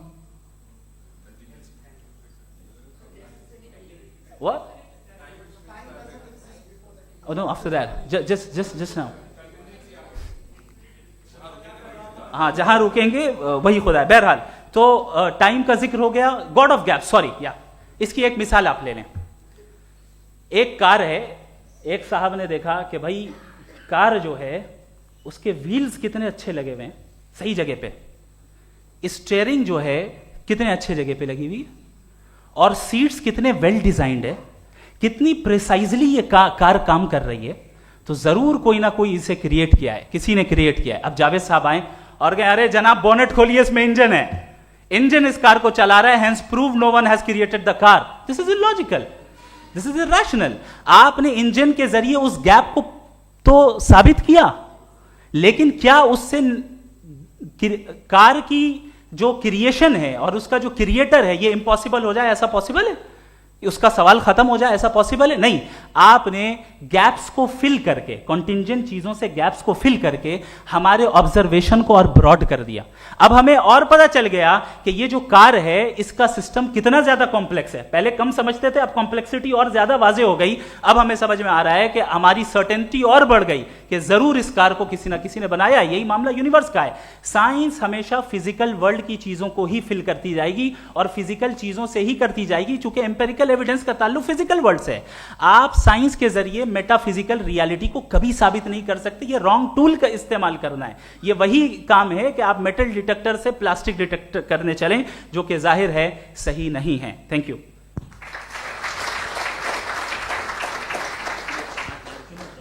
जी, ये आर्ग्यूमेंट का राउंड 2 है। हाँ। 7 मिनट है। पहले तो मैं आपसे अर्ज करूं कि आपने कहा कि जब कायनात ही नहीं थी तो वक्त भी नहीं था, कुछ भी नहीं था। कैसे नहीं था? खुदा था। एक एग्जिस्टेंस तो था ना खुदा का। तो जब खुदा था तो वक्त भी होगा। ऐसा नहीं है कि कुछ भी नहीं था, खुदा था। अच्छा, बाकी एक आपने कहा साहब आप साबित कीजिए, आपके पास भी लॉजिक है, मेरे पास भी लॉजिक है। मेरा जिम्मेदारी नहीं है साबित करना कि खुदा है। बर्टन रसल ने बड़ी अच्छी बात कही, बर्टन रसल ने बड़ी अच्छी बात कही। मैं आपसे अगर ये दावा करूं कि एक चाय की केतली मरीख के चारों तरफ घूम रही है, मार्स के चारों तरफ, तो ये आपका काम नहीं है कि आप साबित करें कि कोई चाय की केतली नहीं है। ये मेरा काम है, मैंने दावा किया है। ये दावा तो मजहबी लोग करते हैं कि खुदा है, मैं क्यों साबित करूं कि नहीं है? जब तक आप मुझे कन्विंस नहीं कर देंगे मैं नहीं मानूंगा। आपकी जिम्मेदारी है, मेरी जिम्मेदारी नहीं है। दोयम ये कि ये जो आप कह रहे हैं, जो गैप्स हैं, ये गैप जब जब किसी मजहब को चैलेंज करते हैं, जब ऐसा कोई बात आती है तो हंगामा हो जाता है कि जब वो चैलेंज करें किसी फेथ को। ये तमाम साइंस जो है इसे मुख्तलिफ जगहों पे मुख्तलिफ वक्तों में मजहब ने रोकने की कोशिश की है। ये किताब है religion and science Burton Russell की, पढ़िएगा, अच्छी लगेगी आपको। तारीख ही है साइंस, मजहब की साइंस से उसका यही रिश्ता है। अच्छा, अब ये हम सोचें कि बहरहाल ये वजूद जो है मजहब और ये बिलीव इन गॉड इंसान को बेहतर बना देता है, तो एक काम कीजिए, हिंदुस्तान वर्ल्ड का नक्शा लीजिए और मार्क कीजिए कि रिलीजन कहाँ कहाँ ज़्यादा है, कहाँ कहाँ, चाहे वो लैटिन अमेरिका हो या मिडल ईस्ट हो या फार ईस्ट हो या हिंदुस्तान के वो इलाके जहाँ मजहबियत ज़्यादा है। रख दीजिए नक्शा अलग। अब दूसरा नक्शा कि कहाँ कहाँ नाइंसाफ़ी, रिप्रेशन, औरतों के हुकूक की पामाली, जुल्म, डिक्टेटरशिप कहाँ है, नक्शा एक ही होगा। तो आप मुझे बताएं कि जो इसका तरकीब इस्तेमाल क्या है, खुदा का तरकीब इस्तेमाल तो बताइए। आप छोटी सी दवा सड़क पे बेचते हैं, उसकी भी तरकीब इस्तेमाल बताते हैं। इसके इस्तेमाल से तो फायदे नहीं हुआ किसी को। जो सारे के सारे खराब मुल्क हैं, खराब समाज है, वो सारे जुल्म खुदा के नाम पे करते हैं। वो गलत करते हैं, सही करते हैं, मुझे क्या लेना देना उससे। इस्तेमाल से मालूम होता ना। एक विस्की की बोतल कभी शायद देखी हो आपने, लाल रंग की होती है, उस पर रोशनी और छपड़ा इंतहाई खूबसूरत लगती है, क्या बिगाड़ रही है किसी का? उसका इस्तेमाल गलत है, इसलिए आप उसे नापसंद करते हैं। इसका इस्तेमाल गलत है, इस तसव्वुर का इस्तेमाल ही गलत है और हमेशा से गलत हुआ है। आप देख लीजिए, इंसानी तारीख देख लीजिए, आज देख लीजिए, हिंदुस्तान देखिए, दुनिया देख लीजिए क्या हो रहा है। इसे कैसे इस्तेमाल कर रहे हैं फेथ वाले लोग? क्या फेयर हैं, जस्ट हैं, जो अपने खुदाओं पे यकीन रखते हैं? वो किस तरह के लोग हैं? वो लोगों को इंसाफ देते हैं, वो बेहतर इंसान बने। तो इस दवा का फ़ायदा क्या है? चलो बहुत फ़ायदा हो रहा तो मैं इस्तेमाल कर लूँगा, मुझे तो इस दवा का कोई फ़ायदा दिखता ही नहीं। मुझे तो ऐसा लगता, मैं एक और बात बताऊं, अगर कोई आदमी मजहबी है और अच्छा आदमी है तो मैं उसकी बहुत इज्जत करता हूँ, इसलिए कि मेरा ख्याल है मजहबी आदमी का अच्छा होना मुझसे अच्छा होने से ज़्यादा मुश्किल है। भाई हर चीज़ की एक लिमिट है। आप इतना भाग सकते हैं, इतना नहीं भाग सकते, इतना वजन उठा सकते, इतना नहीं उठा सकते, इतना दूर देख सकते हैं, इतना दूर नहीं देख सकते। उसी तरह कॉमन सेंस कहता है कि आप में नेकी का भी एक कोटा होगा। अब आप अगर सुबह जाते हैं अपनी इबादत गाह और इबादत करते हैं, तो बाहर निकलते हैं तो आप तो यही महसूस करते हैं कि आपने एक बहुत अच्छा काम किया, आपकी नेकी का एक बहुत बड़ा कोटा खर्च हो गया जिससे किसी का कोई फ़ायदा नहीं हो। मैं तो नहीं जाता हूँ तो मुझे तो किसी को खाना खिलाना पड़ेगा, किसी बेवा की मदद करनी पड़ेगी। मैं अपना कोटा कैसे कंज्यूम करूं? आप अपना कोटा, सारे मजहबी लोग इंतहाई यूजलेस कामों में यूज करते हैं। उसके बाद भी अगर आप में बच्ची है थोड़ी सी शराफत, तो भाई वाह क्या बात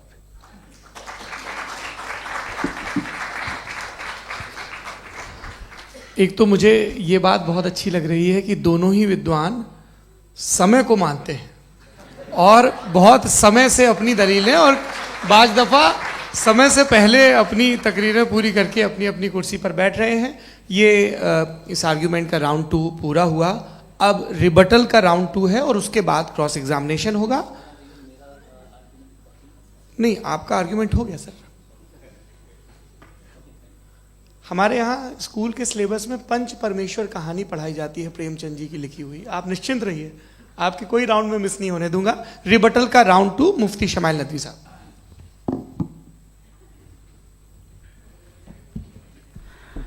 असल में जो हकीकी प्रॉब्लम है, असल प्रॉब्लम है, वो ये है कि जावेद साहब के पास कॉन्सेप्ट ऑफ गॉड क्लियर नहीं है। इन्होंने कहा कि कायनात से पहले खुदा तो था, तब भी तो टाइम होगा। ये कायनात का हिस्सा है। हम उस खुदा को मानते हैं, नेसेसरी बीइंग का टाइमलेस होना जरूरी है, चूंकि वो टाइम का क्रिएटर है। जब उसने टाइम को क्रिएट किया तो वो खुद टाइम पे कैसे होगा? उसने जब स्पेस को क्रिएट किया तो खुद स्पेस में कैसे होगा? अगर वो टाइम एंड स्पेस को पहले से ही उसका पाबंद है तो फिर किस चीज को उसने क्रिएट किया? लिहाजा ये सवाल गलत है कि खुदा था तो टाइम होगा। बिल्कुल नहीं, टाइम के पाबंद हम है, खुदा नहीं है। हम फिजिकल वर्ल्ड से ताल्लुक रखते हैं, वो मेटाफिजिकल रियलिटी है। दूसरी चीज इन्होंने मिसाल दी कि चाय की केतली हवा में घूम रही होगी, और पता नहीं शायद वो बर्टन रसल का उन्होंने हवाला दिया। बहरहाल यही प्रॉब्लम है। प्रॉब्लम यही है कि हम चीजों के दरमियान डिफरेंशिएट नहीं कर पाते हैं। ये जो आपने मिसाल दी ये इमेजिनेशन है, और मैं जो साबित कर रहा हूं वो लॉजिकल नेसेसिटी है। आप इमेजिन करने आए तो कुछ भी करें, जुपिटर में पिंक एलिफेंट होगा, यूनिकॉर्न होगा, करें, उससे कायनात पे क्या फर्क पड़ता है? उससे आप लॉजिकल नेसेसिटी साबित नहीं कर सकते। मैं तो उस प्राइम कॉज की बात कर रहा हूं, उस नेसेसरी बीइंग की बात कर रहा हूं जिसके बगैर इस कायनात का एग्जिस्टेंस मुमकिन नहीं है। दूसरी चीज, मजहब को साइंस चैलेंज करती है वगैरह वगैरह, ये हमारा टॉपिक ही नहीं है। मैं इस पे बात करूंगा तो फिर मेरा वक्त चला जाएगा। मजहब के ऊपर चूंकि हमारी डिस्कशन नहीं है, साइंस को मजहब और बिलखुसूस मैं और हमारा वर्ल्ड व्यू कम अज कम साइंस को पीछे नहीं करता है, साइंटिज्म की मजम्मत करता है। इसकी वजाहत मैंने पहले कर दी। दूसरी चीज इन्होंने कहा वर्ल्ड का नक्शा लीजिए, वर्ल्ड मैप लीजिए, दो अलग अलग जगह की। हजरत मैंने ये होमवर्क किया था, और मैंने मिडिल ईस्ट का एक नक्शा लिया और यूरोप का एक नक्शा लिया। ये मजहबी इलाका और ये लिबरल और एथीस्ट इलाका। मुझे पता चला कि सबसे ज्यादा रेप केसेस जो हैं वहां पर है।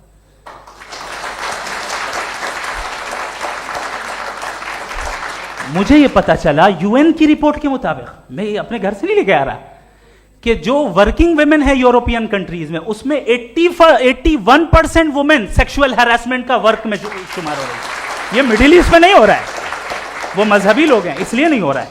दूसरी चीज आपने ये कहा कि मजहबी आदमी का अच्छा होना हमारे अच्छे होने से बहुत मुश्किल है, बहुत मुश्किल है। तो इसका मतलब यह है कि गॉड के अलावा आपके पास अच्छे और बुरे का कोई स्टैंडर्ड है।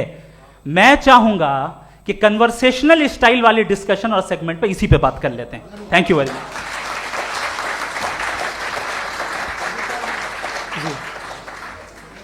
ये रिबटल का राउंड 2 है, आपके पास 5 मिनट का वक्त है, और इसके बाद क्रॉस एग्जामिनेशन शुरू करेंगे। आप चाहें तो जो इन्होंने सवाल पूछे उनके जवाब आप रिबटल में भी दे सकते हैं। जी जी, देखिए पहले तो ये बात कि ये मिसाल गलत नहीं है, गलत है। इन्होंने पहले ही हमको डिसार्म कर दिया, कह लिया अकल से मामला सॉल्व नहीं हो सकता, लॉजिक से आप पहुंच नहीं सकते। ये एक मेटाफिजिकल चीज़ है। मेटाफिजिकल अजीब सा लफ्ज़ है, ठीक से किसी को माने नहीं मालूम इसके, तो ऐसा लगता है कुछ बड़ी चीज़ है। अरे भाई क्या होता है मेटाफिजिकल, बताओ, खड़ी हो। ये एक लफ्ज़ है जो कहीं भी इस्तेमाल हो जाता है। जब आप एक बात कर रहे हैं और आप मुझसे बहस कर रहे हैं तो मुझे मेटाफिजिकल मत बताइए, आप लॉजिकली मुझे प्रूव किए। और अगर लॉजिकली आप नहीं बात करते साहब ये मेटाफिजिकल है, तो फिर हम आप बात क्या कर रहे हैं? मेरा आपका किस ज़बान में कॉन्वर्सेशन होगा? और ये कहना कि वक्त पहले नहीं था, तो फिर क्यों कहते हैं ये हमेशा से और हमेशा रहेगा? हमेशा वक्त है, तो आप कैसे कहते हैं वो हमेशा से है और हमेशा रहेगा? हमेशा का मतलब है कोई वक्त, अगर वक्त ही नहीं है तो हमेशा कैसे? बाहर वो रहेगा। अब मैं ये देखता हूँ, आपने कहा ना कि वहाँ रेप ज़्यादा होते हैं, तो हम एक बात देखते हैं कि दुनिया जिस पे वो कादर मुतलक है, जिसकी मर्ज़ी के बगैर पत्ता भी नहीं हिलता, ओमनीपोटेंट है, ये दुनिया चल कैसे रही है? और इस दुनिया का हाल क्या है? 45,000 बच्चे जो 10 साल की उम्र से कम थे वो गाजा में मरे। भूख से काला हांडी में बच्चे मरते हैं और डिप्थेरिया से मरते हैं। डिप्थेरिया अजीब मर्ज है, गले में जाली बनना शुरू होती है, बच्चा नीला हो जाता है, गरीब का बच्चा, इसलिए कि उपास इलाज में। ये कादर मुतलक है, जो चाहे कर दे। इससे आप दुआएं मांगते हैं हमारी, ये काम कर दे वो कर दे, तो इसका मतलब डे टू डे लाइफ में वो इंटरफेयर करता है और ये देख रहा है वो। अगर वो वाकई भी है फॉर डिस्कशन सेक, तो मैं जब दुनिया देखता हूँ तो मेरे दिल में उसके लिए कोई इज्जत नहीं पैदा होती। ये क्या कर रहे हो तुम पूरे ऑल पावरफुल हो, ओमनीपोटेंट हो, ओमनी प्रेजेंट हो। तुम तो वहां गादा में रहे होगे ना, तुम हर जगह हो। तुम देख रहे थे कि बच्चे की कैसे धज्जियां उड़ रही, तुम देख रहे थे, और तुम चाहते हो मैं तुम्हारी परस्तिश करूंगा, तुम हो भी। अरे यार, इसके अच्छे तो हमारे चीफ प्राइम मिनिस्टर हैं, कुछ तो ख्याल करते हैं। कमाल है। आप किसकी इबादत कर रहे हैं? अगर वो है भी, ये दुनिया नाइंसाफी से, जुल्म से, जबर से, तशद्दुद से भरी हुई है। और आप ये मत कहिएगा कि वो देख रहा है और वो बताएगा एक दिन। अगर वो देख रहा है और इंटरफेयर नहीं करता तो आप दुआ क्यों मांगते? आप कहते हैं मेरा ये काम करा दे, इसके मतलब है वो दखल दे सकता है, वो आपको नौकरी दिलवा सकता है, भले दूसरे आदमी को न मिले, मगर आपका काम कर देगा चूंकि आपने दुआ मांगी है। तो जब वो आपको नौकरी दिला सकता है, लड़की की शादी कर सकता है, बेटे को ग्रीन कार्ड दिलवा सकता है, तो कम से कम ये जो मर रहे हैं बच्चे, इनको रोक दे, कुछ तो करे। मुझे तो दुनिया में, इस दुनिया का कोई मालिक है, इसका ओमनीपोटेंट कोई रूलर है, और ये दुनिया ऐसी चल रही है। मैं तो चाहूँगा कि भाई ना हो, अगर हो तो बड़ी शर्मिंदगी की बात है। शुक्रिया।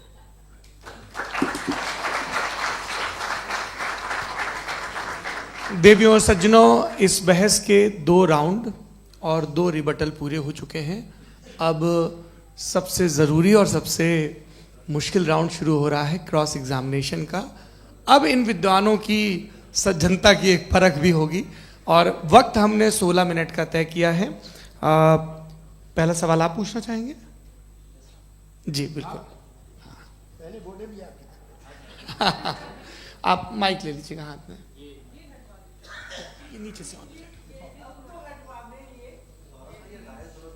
जी मैं बोलता हूँ, ये डायस हटा सकते हैं क्या हम थोड़ा क्विकली?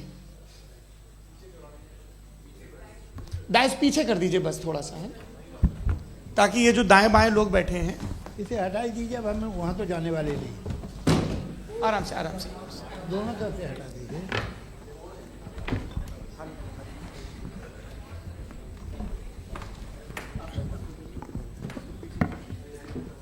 इस बीच आप लोग भी अपने अपने सवाल तैयार कर लें। ये ध्यान रखेंगे कि मैं यहाँ से सवाल लूँगा, आप लोगों को अपना हाथ ऊपर करना है, अपना नाम बताना है, और अधिकतम 3 वाक्यों में अपना सवाल पूरा करना है। कई लोग सवाल की जगह भाषण देने लगते हैं, उससे आज बचना है।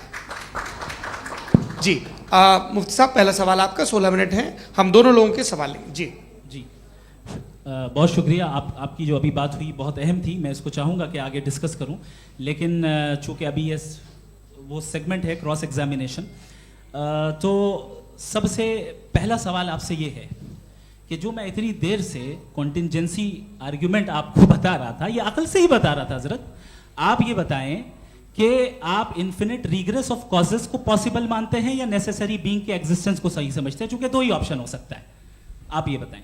देखिए, आपको मैं ईमानदारी से बात करूं, एक तो मैं कॉन्टिजेंसी वर्ड ठीक से समझता नहीं, और इस वक्त भी जो आपने अंग्रेजी के अल्फाज इस्तेमाल किए वो ज़रा थोड़े से मुझे डिफ़िकल्ट और कॉम्प्लिकेटेड लगे, तो आप ज़रा सिंपल ज़बान में सवाल कर सकते हैं? बिल्कुल कर सकता हूँ। जी। यूनिवर्स की हर चीज कॉन्टिंजेंट होने का मतलब यह है कि वो अपने एग्जिस्टेंस में किसी के ऊपर डिपेंडेड है। जो भी चीज डिपेंडेड होगी वो चीज इंडिपेंडेंट नहीं हो सकती, तो उसका कोई ना कोई कॉज होगा। तो अब आप क्या समझते हैं कि ये इन्फिनिट रिग्रेस है, यानी कॉज पर कॉज, कॉज पर कॉज, कॉज पर कॉज, और कभी कोई यानी ये एंडलेसली चलता रहा? क्योंकि अगर ऐसा होगा तो हम तो एग्जिस्टेंस में आते ही नहीं। लॉजिकली ये मुत्तफक अलैह चीज है, मुत्तफक अलैह अग्रीड अपॉन। ओके, इस पे हमने एग्री किया था कि मुश्किल शब्द आएगा तो अर्थ बताना पड़ेगा। तो इन्फिनिट रिग्रेस तो पॉसिबल नहीं है, तो कहीं ना कहीं आपको रुकना पड़ेगा ऐसे नेसेसरी बीइंग पर। नहीं, कोई ज़रूरत नहीं रुकने की। किसने कहा आप रुकना पड़ेगा? आप रुकते हैं खुदा पे, आप नहीं रुकते। आप कहते हैं वो हमेशा से, जब उस वक्त से जब वक्त नहीं था। आप कहाँ रुकते हैं कि अब हुआ था वो? आप नहीं कहते। हम क्यों नहीं मान सकते कि यूनिवर्स जो है और बल्कि मल्टीवर्सेस जो है वो हमेशा से हैं, वो बनती है, बिगड़ती है।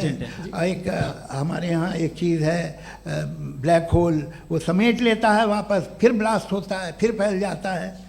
और इसमें हमारी तो खैर कोई औकात ही नहीं है। इंसान की एक छोटे से जर्रे पे हम 50-60 साल की उम्र रखते हैं, जो करोड़ों अरबों साल की कायनात है उसमें, और पैदा भी नहायत ही बेहुदा वजह से हुए थे।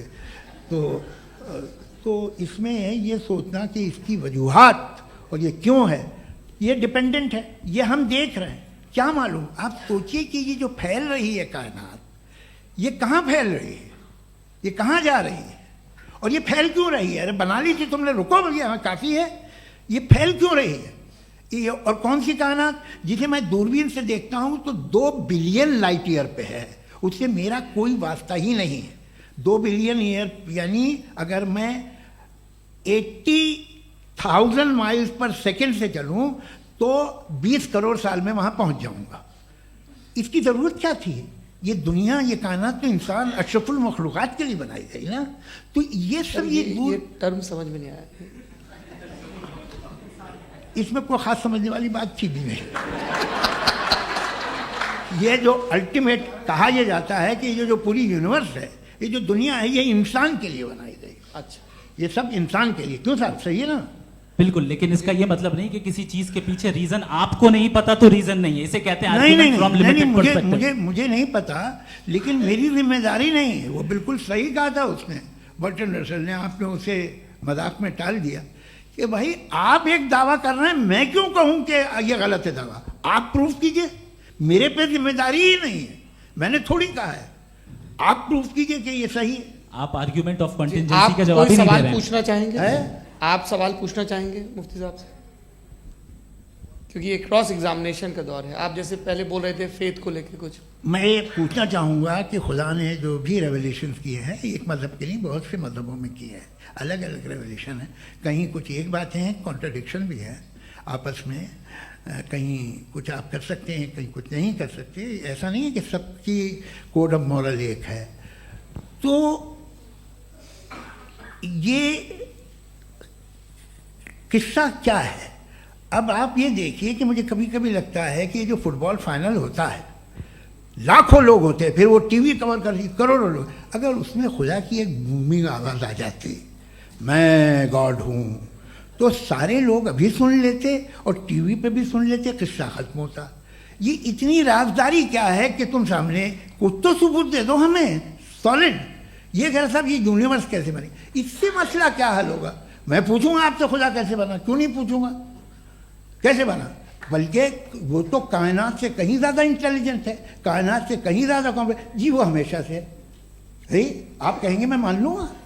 अच्छा, दोयम वो कादिर मुतलक, यानी कादिर मुतलक का मतलब ओमनीपोटेंट, वो जो चाहे कर सकता है। आपको नौकरी दिलवा सकता है, आपकी अच्छी जगह शादी करवा सकता है, आपके पड़ोसी का मुकदमा हरवा सकता है, आपको जिता सकता है, सब काम करता है। थोड़ा सा माइक क्लोज जी। वो इस दुनिया को चला कैसे रहा है? ये दुनिया कैसे चल रही है? आपको इस पर हैरत नहीं होती? या क़यामत के बाद कभी एक जस्टिस होगा, जब ये बच्चा मर चुका होगा जिसकी धज्जियाँ उड़ गई बम से, इसको इंसाफ मिलेगा तब? अच्छा, अब जवाब दूं? हाँ जी, दीजिए। मैं इसीलिए आप की तरफ। सबसे पहले आपने रेवलेशन और स्क्रिप्चर्स की बात की, इस पे मैं बात कर सकता हूं, लेकिन आज नहीं करूंगा चूंकि वक्त कम है, कभी और इस पे डिस्कस करेंगे। मैं तैयार हूं उस पे भी बात करने के लिए। ये क्योंकि अभी हमारा से topic- राउंड 2 की भूमिका तय हो रही है। Does God exist round 2? जी, चूंकि आज गॉड के एग्जिस्टेंस पे बात है तो मैं उसी के रिलेटेड जो है आपके सवालात को एंटरटेन भी करूंगा और मैं भी पूछूंगा। आपने कहा कि आपने साबित ही नहीं किया, जबकि आर्ग्यूमेंट ऑफ कॉन्टिजेंसी बुनियादी आर्ग्यूमेंट है। आप मुझे कॉन्टिजेंसी का मतलब बताइए, आपका मतलब क्या कॉन्टिजेंसी? कॉन्टिजेंसी का मतलब यह हुआ कि हर वो वजूद जो किसी भी चीज का पाबंद है, हर वो वजूद या हर वो चीज जो अपने एग्जिस्टेंस में किसी भी चीज के पाबंद है और उससे बाउंड है, उसको उसकी जरूरत है, उस पर डिपेंड करती है, तो जाहिर सी बात है कि उसका कोई ना कोई कॉज होता है। ये तो अक्ल की बात है। ये आप रीजनिंग की बात करते हैं, मैं वही कर रहा हूं। दूसरी चीज आपने ये बात कही कि इतने बिलियन लाइट ईयर्स दूर है, उसका मेरा क्या लेना देना। फिर मेरे ख्याल से आपको ये नहीं कहना चाहिए I think therefore I am an atheist. आपको सोचना चाहिए, सिर्फ आप एक लिमिटेड दायरे में रहकर नहीं सोचें, बल्कि बाहर निकलकर सोचें। आपने तीसरा सवाल किया, आपने 2-3 सवाल एक साथ किए। ऐसी बातें ना कीजिए, कुछ लोगों को इतराज हो जाएगा आप पे कि आप कुछ भी सोचिए, ये इजाज़त आपको है नहीं, मुझे है।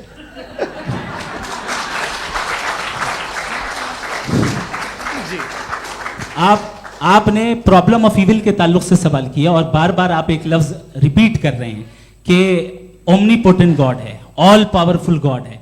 यही तो दरअसल समझना है कि गॉड का कॉन्सेप्ट क्या है। प्रॉब्लम ऑफ इविल जो है, प्रॉब्लम ऑफ इविल दर हकीकत दो असम्पशंस पर कायम है। अगर आप इन दो असम्पशंस को समझ जाएं तो ये प्रॉब्लम नहीं रहेगी, आर्ग्यूमेंट आपको समझ में आ जाएगी कि ये कोलैप्स कर जाता है। पॉइंट नंबर 1, यानी जो आपका सबसे पहला फॉल्स असम्पशन है कि गॉड मर्सीफुल है, ओमनीपोटेंट है, दुनिया में जुल्म हो रहा है। लेकिन आपको यह समझना चाहिए कि हमारे वर्ल्ड व्यू के मुताबिक गॉड सिर्फ ओमनीपोटेंट और सिर्फ मर्सीफुल नहीं है, बल्कि वो ऑल वाइज भी है और वो ऑल नोइंग भी है। उसके हर काम के पीछे हिकमत और विजडम है। ये कोई जरूरी नहीं है कि वो हिकमत और विजडम आपको समझ में आए या मुझे समझ में आए। अगर आप जो समझ रहे हैं उसके मुताबिक आप फैसला कर रहे हैं, ये लिमिटेड पर्सपेक्टिव से आर्ग्यूमेंट है। और इस चीज को हम अपनी दुनिया में, अपने लाइफ में, डेली लाइफ में इस प्रिंसिपल को एक्सेप्ट करते हैं। हम जब किसी डॉक्टर के पास जाते हैं, डॉक्टर के पास जाकर वो अगर उसने हमें कोई दवाई दी है तो हम ये तो नहीं कहते कि जब तक आपके पास जितना नॉलेज और जितना विजडम नहीं है, आपने क्यों ये दवाई दी है, तब तक हम इस चीज को एक्सेप्ट नहीं करेंगे। नहीं कहते, हम उसकी अथॉरिटी को तस्लीम करते हैं। क्यों? क्योंकि उसकी हम जानते हैं कि वो नॉलेजेबल है, वो विजडम वाला है, हमसे ज्यादा नॉलेज और हमसे ज्यादा विजडम है। बताएं सर। नहीं, डॉक्टर में और खुदा में बड़ा डिफरेंस है। डॉक्टर पढ़ा लिखा होता है, एक तो मैं उसकी बात सुनूंगा। दोयम ये नहीं, कुछ जवाब तो ये भी नहीं है सर। प्लीज, आ जाइए, अगर सब ऑडियंस से बोलने लगेंगे तो फिर मतलब नहीं सिविलाइज्ड बहस का। मतलब आप ये कहें कि चूंकि आप डॉक्टर पे बिलीव करते हैं इसलिए खुदा पे बिलीव कीजिए, क्या ये मिसाल आपको समझाने के लिए आर्ग्यूमेंट है, इस पे आपको एतराज नहीं है।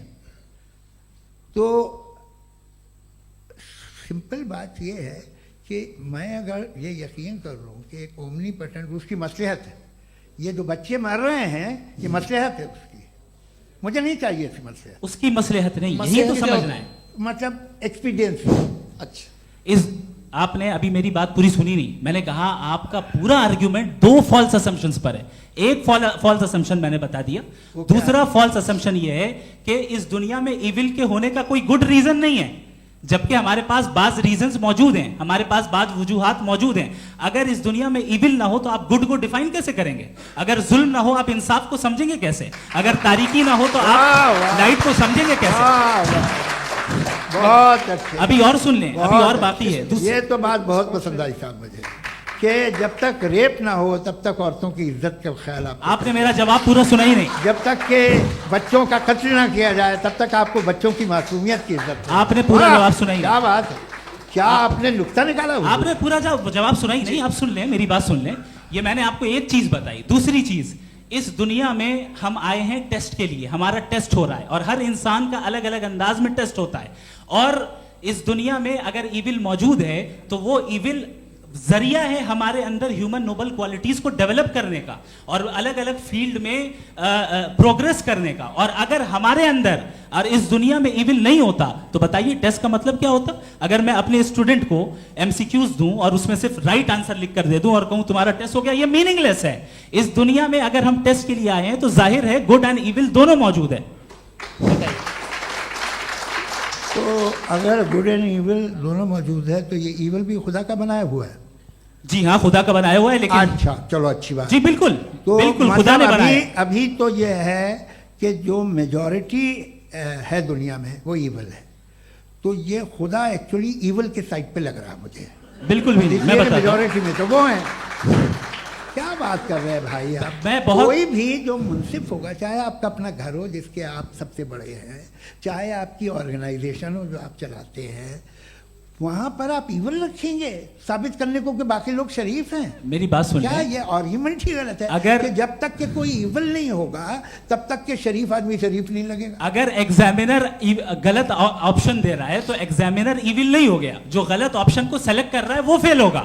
क्रिएटर ने इविल को बनाया है लेकिन वो इविल नहीं है। अच्छा सुनिए मेरी बात, हाँ। Let me complete sir. जी जी। क्रिएटर ने इविल को बनाया है टेस्ट के लिए, वो इविल नहीं है। इविल वो होगा जो उसे इख्तियार करेगा। छुरी को बनाने वाला गलत नहीं होता है, छुरी का गलत इस्तेमाल करने वाला गलत होता है। रेप को कैसे गलत इस्तेमाल करते हैं? रेप इंसान के फ्री विल का नतीजा ये रेप कैसे गलत इस्तेमाल होता है, ये मुझे अब सुन लें, अब सुन लें। गलत इस्तेमाल होता हाँ, मैं बता रहा हूँ रेप कैसे गलत ना, इस्तेमाल? मैं बता रहा हूँ जी। कि जो इविल इस दुनिया में मौजूद है उसके कई सारे तरीके हैं। एक तरीका इंसान का अपना फ्री विल है। अब अगर कोई रेपिस्ट रेप कर रहा है तो इसका गॉड का कसूर नहीं है, वो अपने फ्री विल का गलत इस्तेमाल कर रहा है, उसको सजा मिलनी चाहिए। अच्छा। और उसी के लिए जहन्नम बनाई गई है। ये फ्री विल का भी बड़ा चक्कर। आप जब कोई बुरा काम करते हैं या कोई बुराई होती है तो ये कहा जाता है कि ये फ्री विल है। 7 billion free wills are moving on this planet, 7 billion free will. और एक आदमी अपनी फ्री विल से मुझे कत्ल कर दे तो मैं खुदा की मर्जी से मरा हूं कि इसकी फ्री विल की वजह से? मेरी मौत खुदा के हाथ है या ये फ्री विल वाले के हाथ है? खुदा ने फ्री विल का निजाम बनाया है और उस निजाम का गलत इस्तेमाल करके कोई आपको ये मार गलत रहा है, इस्तेमाल करके मेरा कत्ल कर देता है। अब मेरी मौत का जिम्मेदार कौन है? वो इंसान जिम्मेदार है। वो इंसान। जी। तो ये कहना कि और उसको खुदा ही जिंदगी उसको देता सजा है, मिलेगी। तो अब आप आगे चलिए कि ये तय करना कि अल्लाह ही या खुदा, सॉरी अल्लाह ने, खुदा ही जिंदगी देता है, खुदा ही मौत देता है, ये गलत है। बिल्कुल गलत नहीं है। हाँ, नहीं, निजाम उसी ने बनाया फ्री विल का, निजाम मौत और हयात का उसी ने बनाया। You are contradicting yourself. अभी आपने कहा कि एक आदमी ने फ्री विल से आपको मार दिया, इसमें उसे फ्री विल दी गई थी, उसने गलत इस्तेमाल किया। 7 billion free wills are moving on this planet और आप चाह रहे हैं कि मैं सिर्फ खुदा का ध्यान करूं। ये 7 बिलियन फ्री विल्स को मुझे लुक आफ्टर करना पड़ेगा कि नहीं? ये तो तबाहियां कर रही हैं और तबाहियां ज़्यादा हो रही हैं। बिल्कुल। तो अगर आप बताएं अगर खुदा नहीं है फॉर एग्जाम्पल, हाँ। तो आप इविल को कैसे डिसाइड करेंगे? यानी how can you define evil objectively without God? देखिए, दुनिया में 2 तरह के जानवर हैं। एक जो अकेले रहते हैं जंगल में और एक जो ग्रुप्स में रहते हैं। ग्रुप में जो भी रहेगा, चाहे वो आपका फाउंडेशन हो, चाहे कोई क्लब हो, चाहे कोई पॉलिटिकल पार्टी हो, चाहे कोई यूनिट हो, उसमें आपको इंटरैक्ट करने के रूल बनाने पड़ेंगे। यानी लोग तय करेंगे। लोग तय करेंगे। अगर लोगों ने यह तय किया कि किसी का रेप करना सही है, आप जस्टिफाई करेंगे? नहीं, आपका फाउंडेशन तो ये हो गया ना कि लोग ही विल डिसाइड करेंगे। नहीं, अरे दुनिया में ऐसे ग्रुप्स हैं जो रेप को जायज़ मानते हैं सर्टेन हालात में। मैं डिटेल में नहीं जानूंगा, आप भी जानते हैं। ये जो आईसिस वाले थे, इन्होंने क्या किया था, तो उन्होंने क्या किया उसका खुदा से कोई ताल्लुक नहीं है सर। मैंने सिंपल सवाल किया कि इविल को आप डिफाइन करते कैसे हैं? आइए वापस आइए जी। आप साथ में तभी रह सकते हैं जब कुछ आप ऐसे उसूल डेवलप करें जिसमें हर एक का बेसिक तहफ़्फ़ुज़, हर एक का बेसिक राइट हो और हर एक को कोई आराम मिले।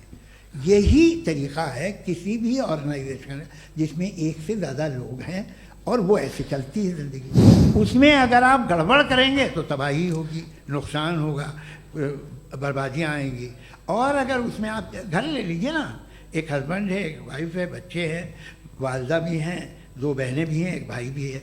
अब इसमें कोई निज़ाम आपको चाहिए साथ में रहने का, और एक दूसरे पे भरोसा रहे, एक दूसरे के बहीख्वाह हों, एक दूसरे की मदद करें, ऐसी जिंदगी। सर आपकी बात आ गई। आप ये कह रहे हैं कि लोग डिसाइड करेंगे क्या सही है क्या गलत है, यही है? मेजॉरिटी डिसाइड करेगी क्या सही है क्या गलत है? अरे भाई बिल्कुल। मेजॉरिटी अगर ये कहे कि नाजी जर्मनी के साथ जिस तरह मेजॉरिटी थी कि जेनोसाइड करना सही है, आप जस्टिफाई करेंगे? उस वक्त आपका ये सवाल सिर्फ उसके बाद क्लोजिंग। हाँ, उस वक्त प्लेनेट पे जो लोग थे, हाँ। उनमें कितने लोग हिटलर को सही समझते? अच्छा, प्लेनेट की मेजॉरिटी तय करेगी सोसाइटी की नहीं। प्लेनेट की मेजॉरिटी गॉड के एग्जिस्टेंस को सही मानती है, आप क्यों नहीं मानते? ये हेलो ये क्रॉस क्वेश्चन का राउंड यहाँ पर समाप्त होता है।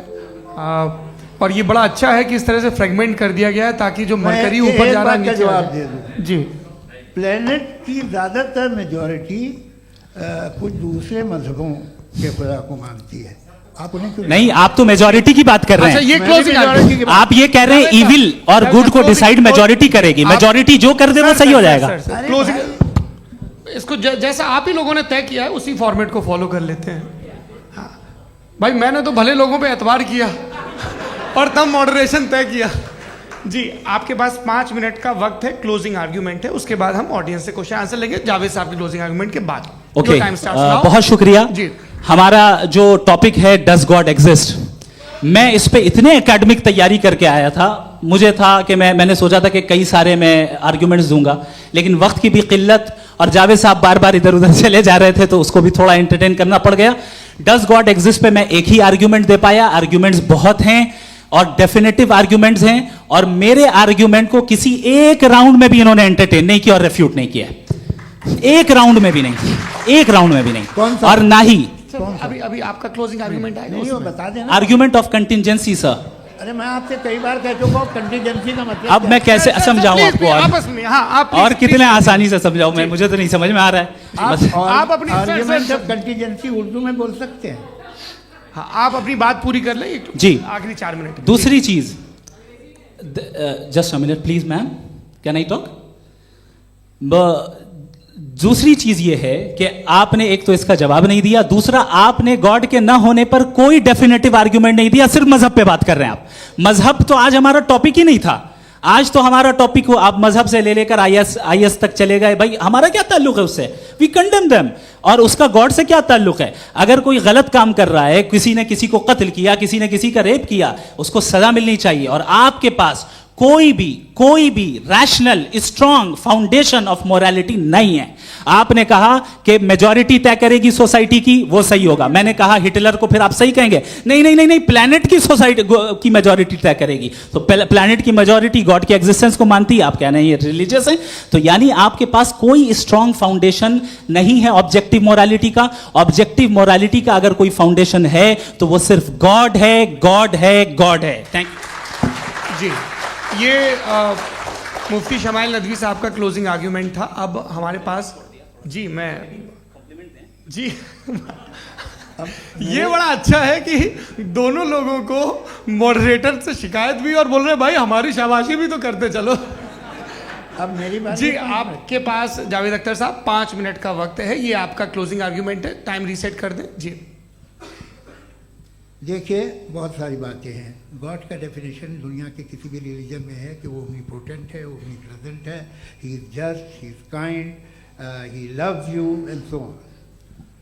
मैं जब दुनिया देखता हूँ तो मुझे कोई ऐसा सुप्रीम पावर यहाँ दिखाई नहीं देती है जो इंसान की बहबूदी के लिए कुछ कर रही हो, कमज़ोर को बचा रही हो, मदद कर रही हो, जालिम को पीछे हटा रही हो। मैं नहीं देखा, तारीख़ में नहीं। एक तो अगर है और ये देख रहा है तमाशा तो उसका होना न होना बराबर है। दोयम ये कि ये जो है जब आप ये कहते हैं कि कायनात जिसकी कंटीजेंसी है, मैं देखिए वो लफ्ज़ इस्तेमाल किया मैं, तो ये कैसे हो सकती है भाई? और फौरन आप सरेंडर कर देते हैं कि जाहिर है कि इसका बनाने वाला तो इससे 10,000 गुना ज़्यादा कॉम्प्लिकेटेड होगा, उस पर आपके होने पे कोई इतराज़ नहीं है। उसे वो टाइमलेस है, वो पहले से था, टाइम तो बहुत बाद में आया, ये सब आप मानने को तैयार है जिसका आपके पास कोई सबूत नहीं, आपके पास कोई रीज़न नहीं है। आपकी तारीख क्या है मजहबों की, बिलीफ की, जो खुदाओं का बिलीफ है, ये कॉन्स्टेंटली गलत साबित होता रहा है। मतलब आप कहें कि अरिस्टोटल के ज़माने में तो सब जाहिल थे, वो भी इतने ही यकीन से खुदा पे यकीन रखते थे, जो अब नहीं रहा, ये भी नहीं रहेगा। आप लिख लीजिए, और इसके आसार आपको दुनिया में दिखाई देना शुरू हो चुके हैं। ये बहस क्या आज से 100 साल पहले इस तरह हो सकती थी? यहाँ तक तो आपको हम ले आए हैं। तो सर अरे इनको मदद की ज़रूरत नहीं भाई, ये सेल्फ सफिशिएंट आदमी है, आप क्यों इनकी मदद कर रहे हैं? Sir please. तो ये जो है तमाम बातें अपनी जगह हैं, ये एक पैकेज है। आप अकेले, कोई आदमी ऐसा नहीं जो सिर्फ गॉड को मानता हो, उसके साथ बहुत पैराफर्नेलिया आता है, अलग अलग पैराफर्नेलिया आते हैं। They are only, they have always created chaos in the society. मैं तो आपको सीधा ऑफर देता हूँ कि दुनिया में 10 इम्पॉर्टेंट बिलीव्स हैं। आप एक मानते हैं, 9 नहीं मानते, 9 में आप एथीस्ट हैं, 9 को आप बिल्कुल रीजनेबली मेरी तरह देखते हैं। तो 90 मजहबी आदमी भी 90% एथीस्ट है, वो दूसरे खुदा नहीं मानता, एक खुदा मानता है अपना वाला, बाकियों को कहता है गलत है। अगर आप मानना ही बंद कर दें तो आपका 10% चांस है कि आप सही हैं और 90% चांस है कि आप गलत हैं। मेरा मशवरा है, आप मानना छोड़ दिए तो 50% चांस होगा कि आप सही हैं और 50% चांस होगा, 40% आप गेन करेंगे by becoming an atheist.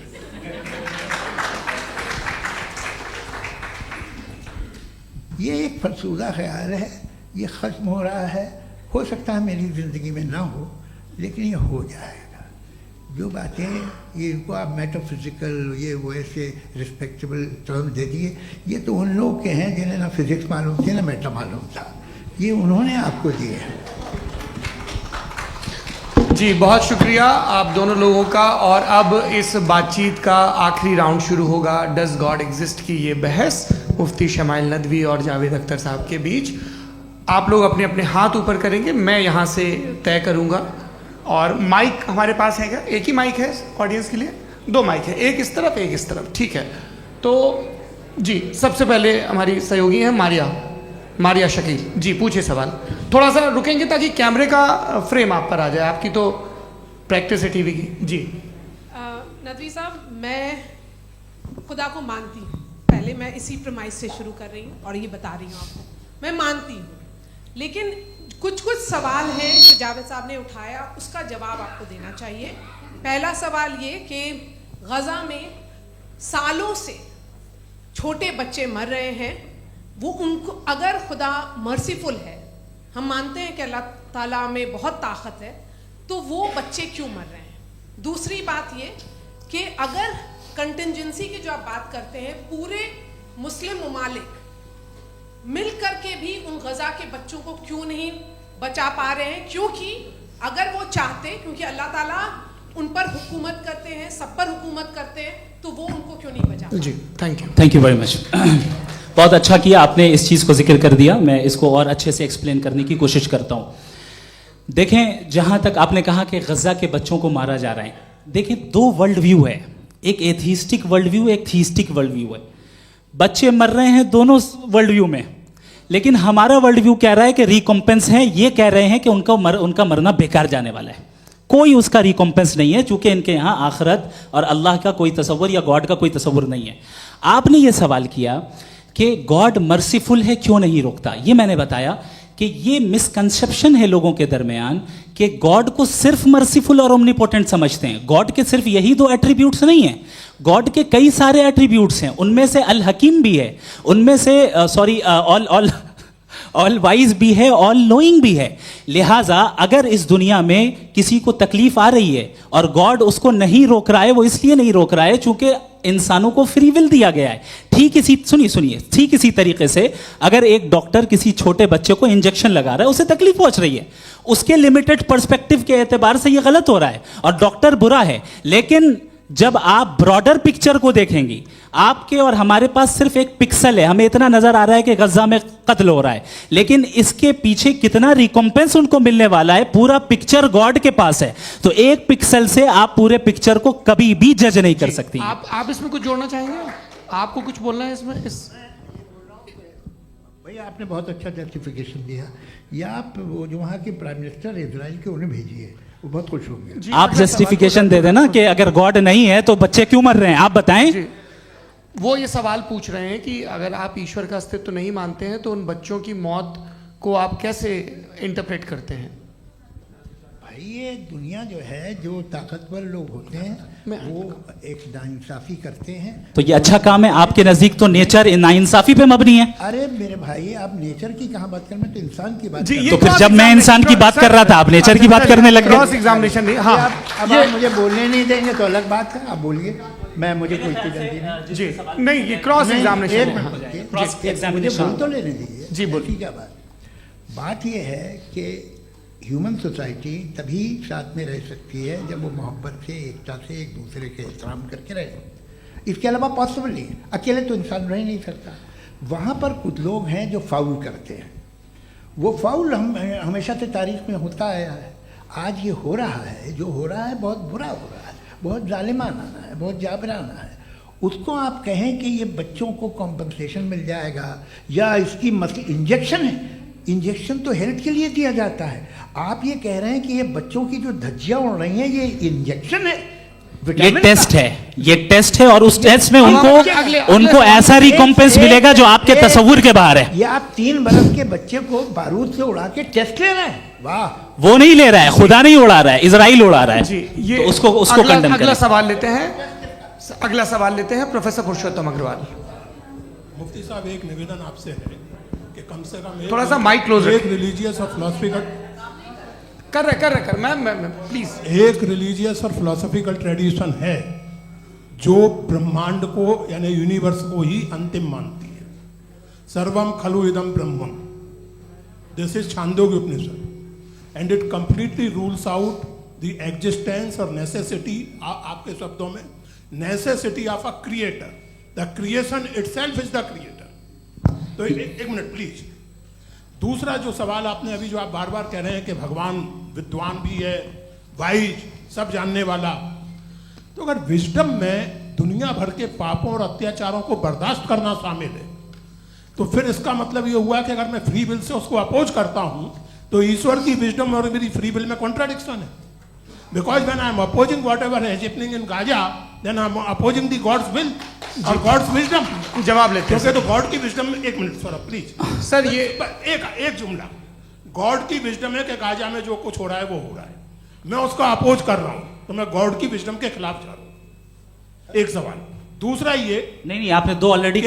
Sir आप और सवाल कर लें, लेकिन मुझे 2 जवाब दे सर, दें। पहले आपने ये कहा, सुनिए मेरी बात सुनिए। भाई इजराइल के गॉड के मुताबिक तुम्हारा ठीक हो रहा है ना? नहीं हो रहा है, ठीक नहीं हो रहा है, मैं बता रहा हूं क्या हो रहा है। आप तशरीफ रखें, मैं बता रहा हूं क्या हो रहा है। Late me complete please. एक सेकंड गाइस, एक सेकंड। ये देखिए, ऐसा है कि ये सब बड़ा आपस में विचार विमर्श के बाद ये तय हुआ था कि कुछ नियम बना लिए जाएं ताकि एक टाइम बाउंड बातचीत चले। और भाई साहब, आप बड़ा जरूरी काम कर रहे हैं, लेकिन कैमरे के फ्रेम में आके उस काम को गड़बड़ कर दे रहे हैं। ठीक है गुरु, अब मेरे को कहीं का गुस्सा कहीं निकालना था, सॉरी। नहीं, कोई गुस्सा नहीं है जी। तो प्रोफेसर ने सवाल पूछे, आप उनके जवाब दें, और थोड़ा ये सब लोग थोड़ा ख्याल रखें भाई, सवाल संक्षिप्त रखें जी। आपने 2 सवाल किए। सबसे पहला ये कहा कि हमारे पास ये कॉन्सेप्ट है कि ये यूनिवर्स खुद नेसेसरी बीइंग है, creation itself is the creator. How irrational is this कि मैं एग्जिस्ट करूंगा बाद में, लेकिन अभी एग्जिस्ट कर भी रहा हूं, यानी एक ही टाइम में एग्जिस्ट भी कर रहे हैं, नहीं भी कर रहे हैं। This is not true. दूसरी चीज, आपने कहा कि अगर इजराइल में, सॉरी माफ कीजिएगा, Israel doesn't exist, occupied Palestine में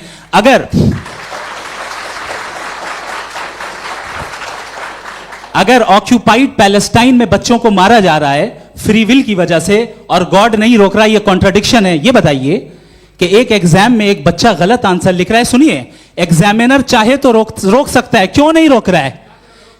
ये कॉन्ट्रडिक्शन है, ये कॉन्ट्रडिक्शन नहीं है। माइक नहीं सर, ये आपस में जी, ये क्या आपका सवाल? माइक दीजिए। फ्री विल दिया गया है टेस्ट के लिए, अकाउंटेबिलिटी के लिए। अगर फ्री विल नहीं होता तो आप कहते हैं हमें रोबोट बना दिया गया। नॉट मिसरिप्रेजेंट माय पोजीशन, आपकी जो भी पोजीशन, मैं अपनी फ्री विल के नाते, अपने ह्यूमन विजडम के नाते गाजा में हो रही अत्याचार का विरोध करता हूं। बिल्कुल करना चाहिए। आपके हिसाब से मैं गॉड की विजडम का विरोध कर रहा हूं? बिल्कुल नहीं, जो हो रहा है गॉड की, बिल्कुल भी नहीं, बिल्कुल भी नहीं। उसका वहां पर गाजा में कत्ल होना ये इंसानों के गलत इस्तेमाल का नतीजा है, फ्री विल के इस्तेमाल का नतीजा है। गॉड इसका हुक्म नहीं देता, उससे रोकता है।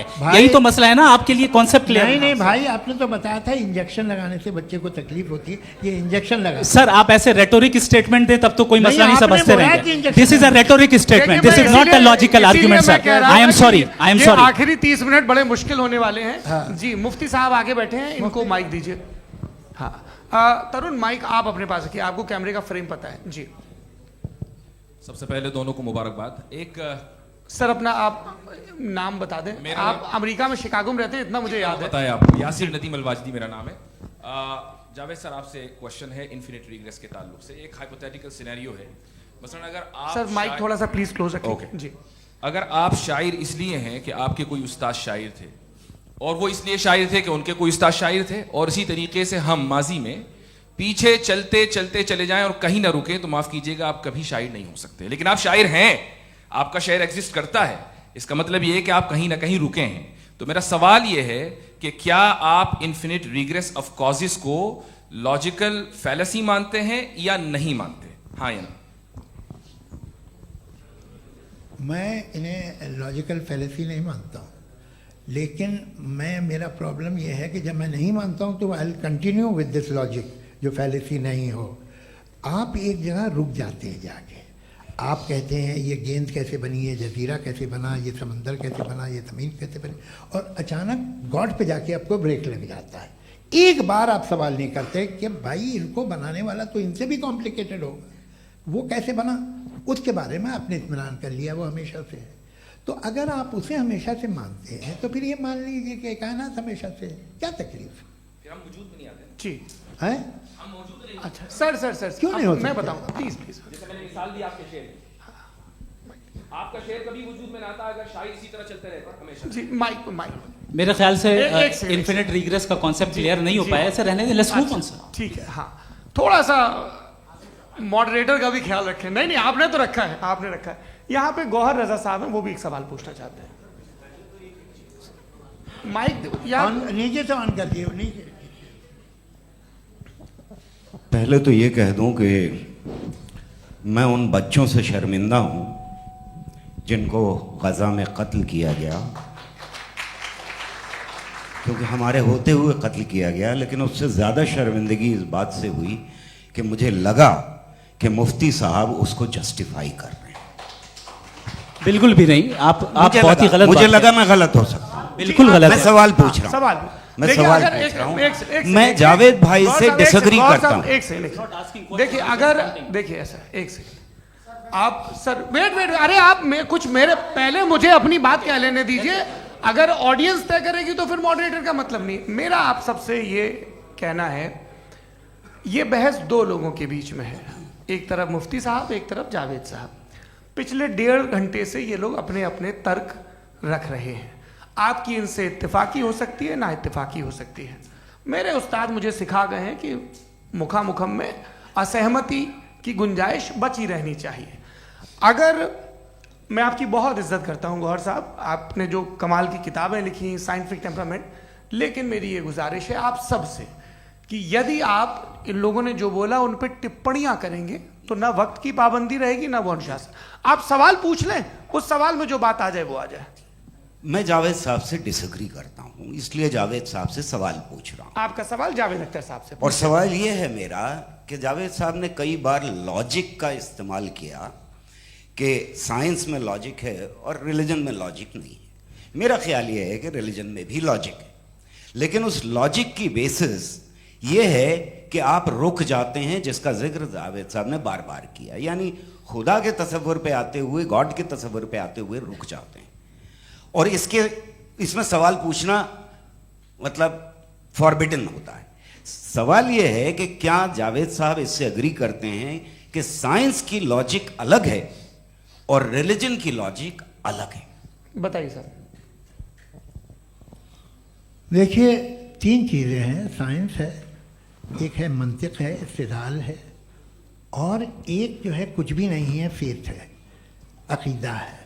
मैं अकीदे की लॉजिक का कायल नहीं हूँ। मुझे आप इस्तिदलाल से, लॉजिक से, रीज़न से समझाइए, मैं मानने को तैयार हूँ, मेरा क्या नुकसान होगा। लेकिन ये कि अकीदे पे मैं नहीं जा सकता हूँ। अकीदे का मतलब है कि तुम ये मान लो, सवाल ना करो, ये नहीं। आप सारी बातें करके, बड़ी साइंटिफिक बातें करके एक जगह जाके खुदा के हुदूद पे रुक जाते हैं, सरेंडर कर देते हैं। मैं सरेंडर करने को तैयार नहीं। दैट्स ऑल जी। ये आगे सर बैठे हुए हैं, इनको माइक दीजिए। भाई। वो आप पूछना चाह रहे थे ना भाई? हाँ, नहीं मैं ये थैंक यू जी। आपका नाम? आसिम इफ्तिखार। आसिम जी, पूछिए। सर, जावेद सर से सवाल है कि आपने अपने क्लोजिंग माइक थोड़ा करीब रखिए। अपने क्लोजिंग स्टेटमेंट में ये बात कही थी कि मज़हब का जो फ्यूचर है वो ज़्यादा दिन नहीं जाने वाला है, लेकिन मैं देख पा रहा हूँ कि जो ऑक्सफोर्ड यूनिवर्सिटी की एक स्टडी है 2011 में हुई है, जिसके 50 एकेडमिशियंस ने इसको अंजाम दिया था, उसमें वो ये कहते हैं कि जो फेथ इन गॉड है वो इनबिल्ट है ह्यूमन नेचर के अंदर, जिसको हम कहते हैं फितरत के अंदर शामिल है वो। और वो ये कहते हैं कि अगर कोई ये समझता है कि मज़हब को वो ख़त्म कर देगा तो ये उसकी गलत फहमी है। तो आप इसके बारे में, इस स्टडीज़ के बारे में क्या कहते हैं? ठीक है। मैं उनसे एग्री नहीं करता हूँ। वो कौन से प्रोफेसर होंगे? ऐसा उनके क्या पास डेटा है, इन्होंने डेटा के बेस होगा। डेटा क्या हो सकता है? फ्यूचर का डेटा तो नहीं हो सकता ना उनके पास। प्रेजेंट का डेटा हो सकता है। डेटा आपने सुना 100 साल पहले का बाद का डेटा, मैंने तो नहीं सुना आज तक। तो आज उनकी ये राय है और होगी राय, ठीक है, दुनिया में तरह तरह की राय है लोग, लेकिन मैं समझता हूँ कि वक्त के साथ इंसान ज़्यादा से ज़्यादा रीजनेबल और लॉजिकल होता जा रहा है। आज आप देखिए वेस्टर्न यूरोप में क्या परसेंटेज है नॉन बिलीवर्स की, बहुत हाई, वहाँ चर्च खाली पड़े होते हैं। तो अल्टीमेटली तो इंसान कोई ऐसी बात बहुत अरसे तक नहीं मान सकेगा, चाहे गलत या सही, जो उसे उसके दिमाग को, उसके जहन को, उसके लॉजिक को अपील न करे। वो कह रहे हैं तो ऑक्सफोर्ड के होंगे तो कैम्ब्रिज के होंगे तो मुझे क्या लेना देना, उनका डेटा मुस्तकबिल का नहीं हो सकता है। जी दीपक, हाँ पूछिए। मैं आऊँगा अभी, पीछे की साइड भी आऊँगा, माइक वहीं भेजूंगा 2-3 साल के लिए। जी जावेद साहब आपसे सवाल है। नमस्ते। अरे भाई सर, अगर आप ही लोग को तय करना है तो फिर 200 लोग तय कर लें। ये साहब नहीं sir, please don't do this sir. Sir everybody has a right sir, but we can only take selected questions. No sir, ये यंग लोग भी हैं तो इनकी ये अब उतने सुनिए। यंग, भाई आप यंग हैं कि नहीं हैं? एक मिनट, वो कह रहे हैं वो भी आइए, यंग हैं पूछ रहे हैं ना साहब, भाई। आप उनकी नौजवानी पर दावा उनको ही करने थे। हाँ मुफ्ती साहब आप यंग, हाँ पूछे।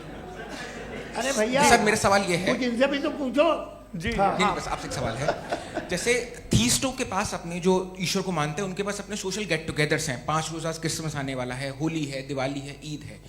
एथिस्ट क्या ऑफर कर रहे हैं? मतलब मैं इनकी दुकान से बोलूं मैं आना चाहता हूं उस तरफ, पर मैं अट्रैक्ट नहीं हो पा रहा हूं। मैं सोशल गेट टुगेदर्स क्या है आपके पास? वो ये कह रहे हैं कि जो धार्मिक लोग हैं, अलग अलग धर्म के लोग, उनके उत्सव त्योहार कॉन्ग्रीगेशन बहुत हैं। अब आपको मैं एक सुनाता हूँ, यहाँ हिस्टोरियन भी बैठे हैं। मृदुला जी आप बताइएगा सही है क्या? ये एक कॉन्स्टेंटाइन, एक ग्रीक रोमन बादशाह था जो क्रिश्चियनिटी आने के 400 साल बाद उसने डिसाइड किया कि मैं क्रिश्चियन हो जाऊंगा, मेरी पूरी स्टेट कैंसिल हो जाएगी।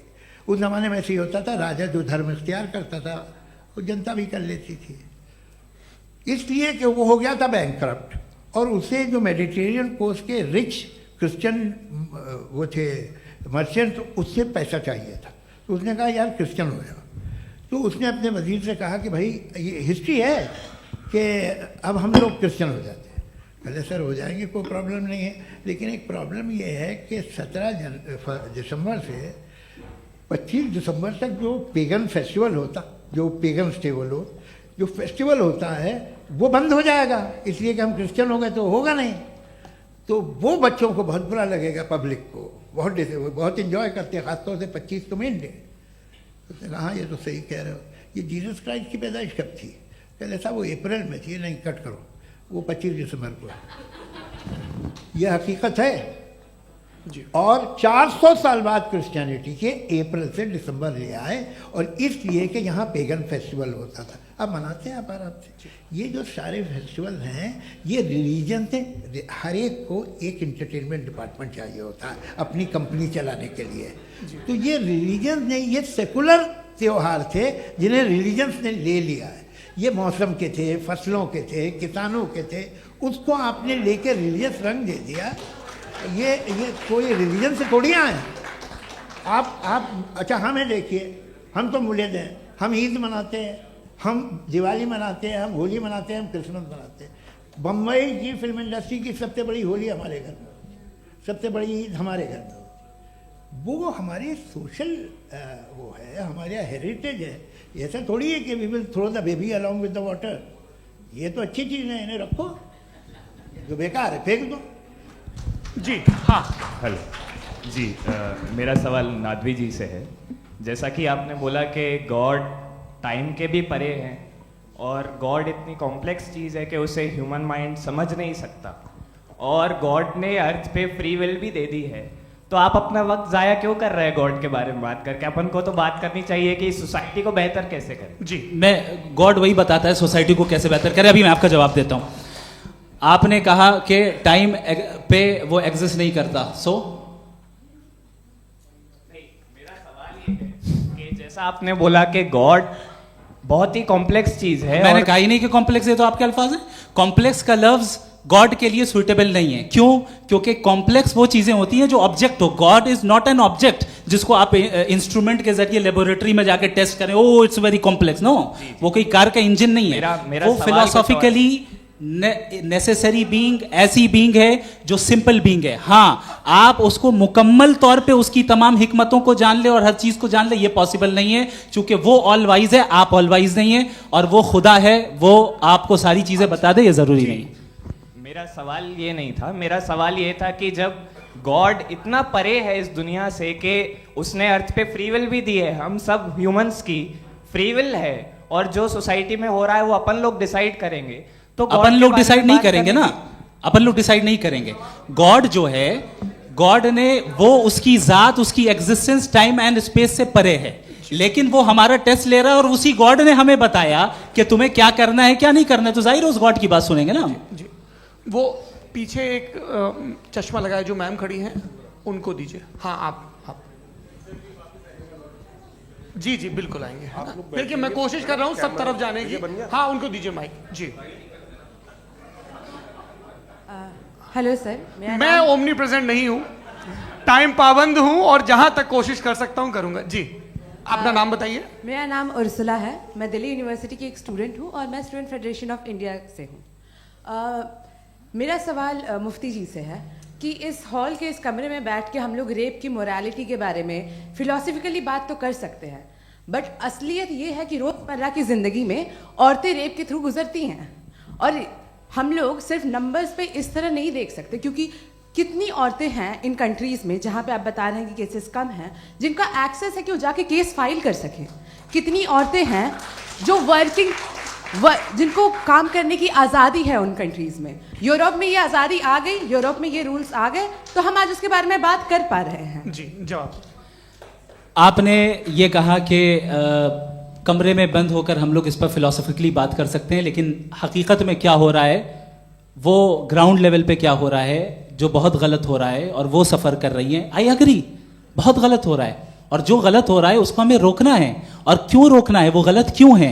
हमारे पास इसका ऑब्जेक्टिव फाउंडेशन है, इनके पास उसका ऑब्जेक्टिव फाउंडेशन नहीं है। मैं ये कहना चाह रहा हूं कि जहां पे भी जुल्म हो रहा है, जहां पे भी औरत पे जुल्म हो रहा है, या उसकी इज्जत लूटी जा रही है, या उसे तकलीफ पहुंचाई जा रही है, और सिर्फ औरत नहीं, किसी इंसान के ऊपर भी जुल्म हो रहा है, तो उसके खिलाफ खड़ा होना, ये मोरालिटी हमारे पास गॉड के पास से आई है। वरना जावेद साहब तो कह रहे हैं कि जो है मेजॉरिटी डिसाइड करेगी, तो मेजॉरिटी तो कभी भी बदल सकती है। क्या आप हाँ। ये थोड़ी सी आपको गलतफहमी है। मैं अगर मेरे जुमले से ये मदना निकला या मैंने कहा, तो ये जुमला मैं वापस लेता हूँ। ये मेरा मतलब ही नहीं था कि मेजॉरिटी डिसाइड करेगी। मेजॉरिटी डिसाइड करे तो दुनिया में बड़ी, वैसे आपने कहा था ये जुमला। अच्छा, हो सकता है, मैं मान रहा हूँ, बाद में रिकैप कर लेंगे। अरे एक सेकंड, मैं अपनी एक्सप्लेनेशन दे रहा हूँ। मुनासिब बात यह है कि हम सब के सब दिल में जानते हैं कि क्या अच्छा है क्या बुरा है, हमें पता है अच्छी तरह से। जो लोग बुरे काम करते हैं उन्हें भी मालूम अच्छा क्या है। यही तो सवाल था हजरत, कि फिर ये मोरालिटी आई कहाँ से? Cross examination. हाँ जी, हाँ, मोरालिटी साथ रहने की डिजायर से आई है। यानी साथ रहकर जो कुछ कह दे, जो कुछ कर दे, वो हो जाएगा? नहीं नहीं, तो आप कायदे से रह ही कर सकते हैं जब तक लोगों में मोरालिटी हो, वरना क्यास हो जाएगा। ये आपको कैसे पता? जी, हमने देखा ना, जहाँ मोरालिटी का क्यास हो गया, हम देखते हैं। कहाँ पे देखते भाई? दुनिया में। आप जो कह रहे हैं, आप कहीं पे अगर गलत हो रहा है, इस बहस तो के उसको बाद आप गलत देखिए। आप एपिस्टेमोलॉजी की बात कर रहे हैं, मैं ऑन्टोलॉजी की बात कर रहा हूं। मैं इस बहस के बाद आप दोनों लोगों को चाय पे होस्ट करूंगा, वहां पे क्रॉस एग्जामिनेशन कर लीजिएगा। अभी ऑडियंस का हक मार रहे हैं आप लोग भाई, सर जस्ट लोग हैं आप लोग। और ये भाई ये हाँ, उधर आएंगे, जी सर आएंगे। अच्छा सर, मेरा नाम लईकुर रहमान है और मैं अलीगढ़ मुस्लिम यूनिवर्सिटी का स्टूडेंट हूँ, और जहाँ तक मुझे पता है कि sir you are also product of Aligarh Muslim University. मैं भी उसी चमन का बुलबुल। हाँ सर, तो बहुत खुशी हुई मुझे जान करके कि मैं आपसे मिलूंगा। सवाल सर, मेरा सवाल यह है, सर सैयद अलैहि रहमा का नज़रिया यह था कि खुदा के वजूद को अक़ल के दायरे में रह कर के तलाश करना, न कि पूरी तौर से उसका इनकार कर देना। Sir, how will you define it? नहीं, तो ये तो आप इन्हें बताइए। ये सवाल आपसे, खुदा का वजूद साबित कर रहे हैं। तो सर, आपने इनकार कर रखा है, इस वजह से मेरा क्वेश्चन। उन्होंने यही एक सेकंड, सर सैयद ने यही कहा ना कि अक्ल से आप खुदा के वजूद को साबित नहीं कर सकते, यही कहा ना भाई। वो उन्होंने कहा कर सकते हैं और वो कर दिया गया आज। वो फोन दो। तलाश करना या साबित करना अक्ल से नहीं हो सकता। सर अरे सवाल तो सुन लीजिए जी। अक्ल से नहीं हो सकता है, यही कहा ना आपने। अक्ल से हो सकता है। अरे वो यही कह रहे हैं भाई, आप बता रहे हो सकता है, वो तो कुछ और। आप अगर सर देखो नौजवान फोन ले लो, वो इतनी कमाल की यूनिवर्सिटी है। अरे भाई दे दो ना जरा, एक मिनट दे दो भाई, मेरी बात सुनो, माइक पे बोलो ताकि जो लाखों लोग देख रहे हैं। माइक दे दो ना। अरे देंगे ना माइक, तुम ठहरो तो। हाँ सर, मेरा सवाल ये था कि सर सैयद अलैहि रहमा का एक नज़रिया था अपना कि खुदा का जो वजूद है उसको अकल के दायरे में रह करके तलाश करना है, न कि पूरे तौर से इनकार कर देना है। ये उनका कॉन्सेप्ट था। लेकिन मेरा सवाल ये है कि आप इसको कैसे डिफाइन करते हैं, एक्सप्लेन कैसे करेंगे, मैं आपसे जानना चाहता हूँ, क्योंकि you are the product of Aligarh Muslim University. मुझे अकल के दायरे में रख के मैंने बहुत तलाश की, मुझे मिला नहीं। हाँ ये इधर वो चश्मा लगाए जो, हाँ उनको दे दीजिए। जी जी फटाफट पूछिए, बस 5 मिनट है, 5 मिनट में खत्म हो रहा है। हाँ अस्सलाम वालेकुम मुफ्ती साहब। एंड मेरा सवाल जावेद अख्तर साहब से। क्या नाम है आपका? अरे भैया सब मुझे पूछ रहे हो। फैज पूछिए फैज साहब। तो मेरा सवाल ये है कि अभी जो एथियस्ट है वो problem of evil argument use कर रहे हैं अगेंस्ट मुस्लिम्स, राइट? कि इस दुनिया में इतना सारा इविल है और अगेंस्ट मुस्लिम तो यहाँ अगेंस्ट थियस्ट। हाँ थोड़ा सा करेक्ट कर लीजिए भाई, पूरी मशक्कत इसी बात की थी कि किसी एक मजहब पे बात न टिके। जी, तो बेसिकली ये आर्ग्यूमेंट ऐसा है कि इस दुनिया में इतना ज़्यादा ईवल एग्जिस्ट करता है और अगर एक ऑल गुड गॉड है तो वो रोकता क्यों नहीं है? लेकिन इस सवाल में एक हिडन अजम्पशन ये है कि इस दुनिया में ईवल एग्जिस्ट करता है। अब एथियस्ट ये कैसे ऑन्टोलॉजिकली प्रूव कर सकते हैं कि इस दुनिया में ईवल एग्जिस्ट करता है? मैं आपको बताता हूँ, थोड़ा सा समझा। नहीं सर हम लोग इनको सुनिए। नहीं please don't do that. I want to explain ontologically. नहीं हम समझ गए सर, इनको अब जवाब देने दीजिए। अच्छा सवाल पूछ लो। मैं अभी तक क्या था वो मैं थोड़ा सा ऐड ऑन कर लेता हूँ। तुम गुरु, तो हम जब इसका राउंड 13 करेंगे ना तब तुमको स्टेज पे बिठाएंगे। जी तो हाँ जल्दी से। तो देखिए एथियज्म के हिसाब से सब कुछ रैंडमली बन गया है, सब कुछ एटम्स और मॉलिक्यूल्स है। एक पत्थर में और मुझ में सिर्फ इतना फर्क है कि हम लोग एटम्स और मॉलिक्यूल्स का अलग अलग रीअरेंजमेंट है। अब एक पत्थर को कोई इंसान तलवार से 2 टुकड़ों में काट दे या मुझे, according to atheism it is same. There is no evil and good according to atheism. जी अच्छा, फैज साहब का सवाल ये है कि हाँ कोशिश भी करते तो इससे गलत सवाल नहीं कर पाते। एक लाइफ फॉर्म है और लाइफ फॉर्म में फीलिंग्स हैं, मतलब लाइफ फॉर्म सुनता है, देखता है, टेस्ट कर सकता है, फील कर सकता है। तो उसकी ये जो क्वालिटी इस बबल में आ गई हैं, वो जानवर में भी है, इंसान में भी है। तो जाहिर है कि उसे कोई तकलीफ पहुंचेगी, तो चूंकि उसके पास वो सेंसिटिविटी है तो मैं करेगा। पत्थर में वो सेंसिटिविटी नहीं है। तो ये क्या सवाल हुआ कि अगर पत्थर को काटा तो पत्थर को तकलीफ नहीं होती, तो आपको काटे तो आपको क्यों तकलीफ हो? बैठ जाइए। जी हाँ अगला सवाल। हाँ पूछिए। जी जावेद अख्तर साहब। अरे भैया सब आप लोग मुफ्ती साहब को छोड़ रहे हैं, मेरे ही पीछे पड़े हैं क्या? फिर चलो बोलो भाई। You asked how God can exist when children die in Gaza. Huh? You asked how God can exist when children die in Gaza, and you also mentioned the rise of atheism in Europe. But the same events also are leading many atheists and non-believers to turn towards faith. How do you interpret this contradiction, where suffering pushes some away from God, yet brings others closer to belief? आपको एक बात बताऊं, दुनिया perfect तो कहीं भी नहीं है, हर जगह कुछ खामियां हैं। बेटा एक मिनट, मैं आप ही को कहेंगे, देखो वो तो कुछ खामियां, कमज़ोरियां, खराबियां सब जगह है। लेकिन अगर देखोगे ईमानदारी से कि दुनिया सबसे ज़्यादा महज़ब कहाँ है, एक आम शहरी को कहाँ हुकूक हासिल हैं, वो बोल सकता है, अपनी मर्ज़ी से काम कर सकता है, अपनी मर्ज़ी से राय दे सकता है, हुकूमत के ख़िलाफ़ बोल सकता है, बरसरे इक़्तिदार लोगों के बारे में बोल सकता है, सरमायादारों के ख़िलाफ़ बोल सकता है। तो आपको ये स्कैंडिनेवियन कंट्रीज़ में मिलेगा, वेस्टर्न यूरोप में मिलेगा। मैं नहीं कह रहा वो परफेक्ट है, बिल्कुल नहीं, वहाँ बहुत ख़राबियाँ भी हैं, परफेक्ट तो कोई। लेकिन जिन जिन मुल्कों में, लैटिन अमेरिका देखो, गल्फ देखो, वहाँ पर आपको ये ज़रूर है कि रेप नहीं होते होंगे। रेप की ज़रूरत क्या है भाई? उसको तो ख़रीद लो, घर में रखो, सड़क पर रेप करने की क्या ज़रूरत है? मगर सुनिए, मगर हकीकत ये है कि वहाँ शख्सी आज़ादी राय देने की, बोलने की नहीं है। जी, ये एक आखिरी सवाल मुफ्ती साहब से। हाँ मैम, इनको माइक दीजिए। शुक्रिया। मेरा नाम मनीषा है, मैं हरियाणा से आई हूँ। मैं मुफ्ती साहब से एक बात पूछना चाहती हूँ। आप बार बार जावेद साहब को कॉन्ट्राडिक्ट तो कर रहे हैं कि आपने ये कहा, लेकिन आप भी अजम्पशंस के बेसिस पे बात कर रहे हैं। आपने खुदा के होने का कौन सा प्रूफ पेश किया है खुदा की एग्जिस्टेंस का? अब इस सवाल को अलग रहने दीजिए, कौन एथीस्ट है कौन नहीं है। और दूसरी बात जो आपने एक छोटी सी कही थी कि ये फ्री विल का इस्तेमाल करता है इंसान अपनी, लेकिन उस फ्री विल का इस्तेमाल में मतलब खुदा ने ये दे दी सबको ये इजाज़त कि वो कितना घिनौनापन और कितने ज़्यादा ख़राब से ख़राब तरीके इस्तेमाल कर सकता है। जवाब सुनते जी। आप फ्री विल को मानती है ना, या अब कहती है कि फ्री विल नहीं है ना? मानती है ना? तो अब आपके पास इसका कोई एक्सप्लेनेशन नहीं है कि अगर एक इंसान उस फ्री विल का इस्तेमाल करके गलत काम कर रहा है और बच के अच्छी ज़िंदगी गुजार के निकल जा रहा है, उसका कोई रिकम्पेंस नहीं है।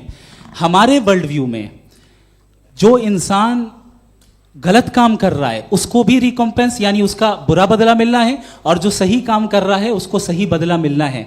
लिहाजा जो फ्री विल है वो इस तरीके से है कि एक लिमिटेड टाइम तक खुदा ने मोहलत दी है। ऐसा नहीं कि छूट दे दी, जो करना है करते रहो हमेशा। वक्त आएगा जब एग्जाम का टाइम खत्म होगा तब रिजल्ट आएगा। दौराने एग्जाम जबरदस्ती आपको नहीं बताया जाएगा। अरे भाई एक सेकंड, जी सवाल मुफ्ती साहब से मेरा, मुफ्ती साहब से जी,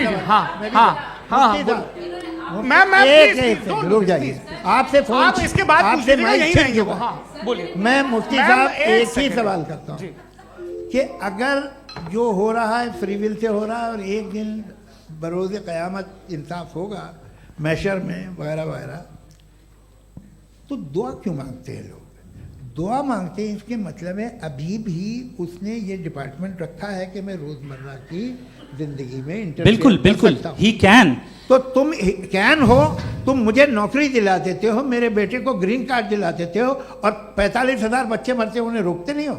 नहीं तो क्या आप ये कह रहे हैं कि इस दुनिया में जालिमों को कभी पकड़ ही नहीं होती है? अरे जो भी पकड़ होगी वो बच्चे रोते हैं। बिल्कुल, देखें मैंने अपने ओपनिंग स्टेटमेंट में यही कहा था कि जनाब जावेद साहब सिर्फ इमोशनल आर्गुमेंट देंगे। This is an emotional argument. ये छोटे मोटे इसके पीछे का रीजन मैंने बताया क्या है, इसके पीछे का विजडम क्या है मैंने बताया। मंच से आप लोगों को सज्जनों इसलिए कह रहा हूं ताकि थोड़ा सा आपके कॉन्शियंस पे जोर रहे कि आपको ऑर्डर बचा के रखना है। वक्त तय हुआ था, ये वक्त पूरा हुआ, आपने इतने धैर्यपूर्वक सुना, मैं आप सबका बहुत बहुत शुक्रगुजार हूं। यदि इन दोनों विद्वानों की इच्छा होगी तो कभी हम इस बातचीत का राउंड 2, राउंड 3, यही तो देखिए खूबी है इंसान की कि बहस मुबाहसे में वो पड़ा रहता है। आप लोगों ने बड़े धैर्य का परिचय दिया, बहुत बहुत शुक्रिया। इसी के साथ ये बातचीत यहाँ पे समाप्त होती है। आप लोगों को मैं एक बात बता दूं, ये सारी बहस हो गई, अब मुफ्ती साहब और बड़े मुफ्ती साहब इन साथ के साथ मैं खाना खाने वाला हूँ।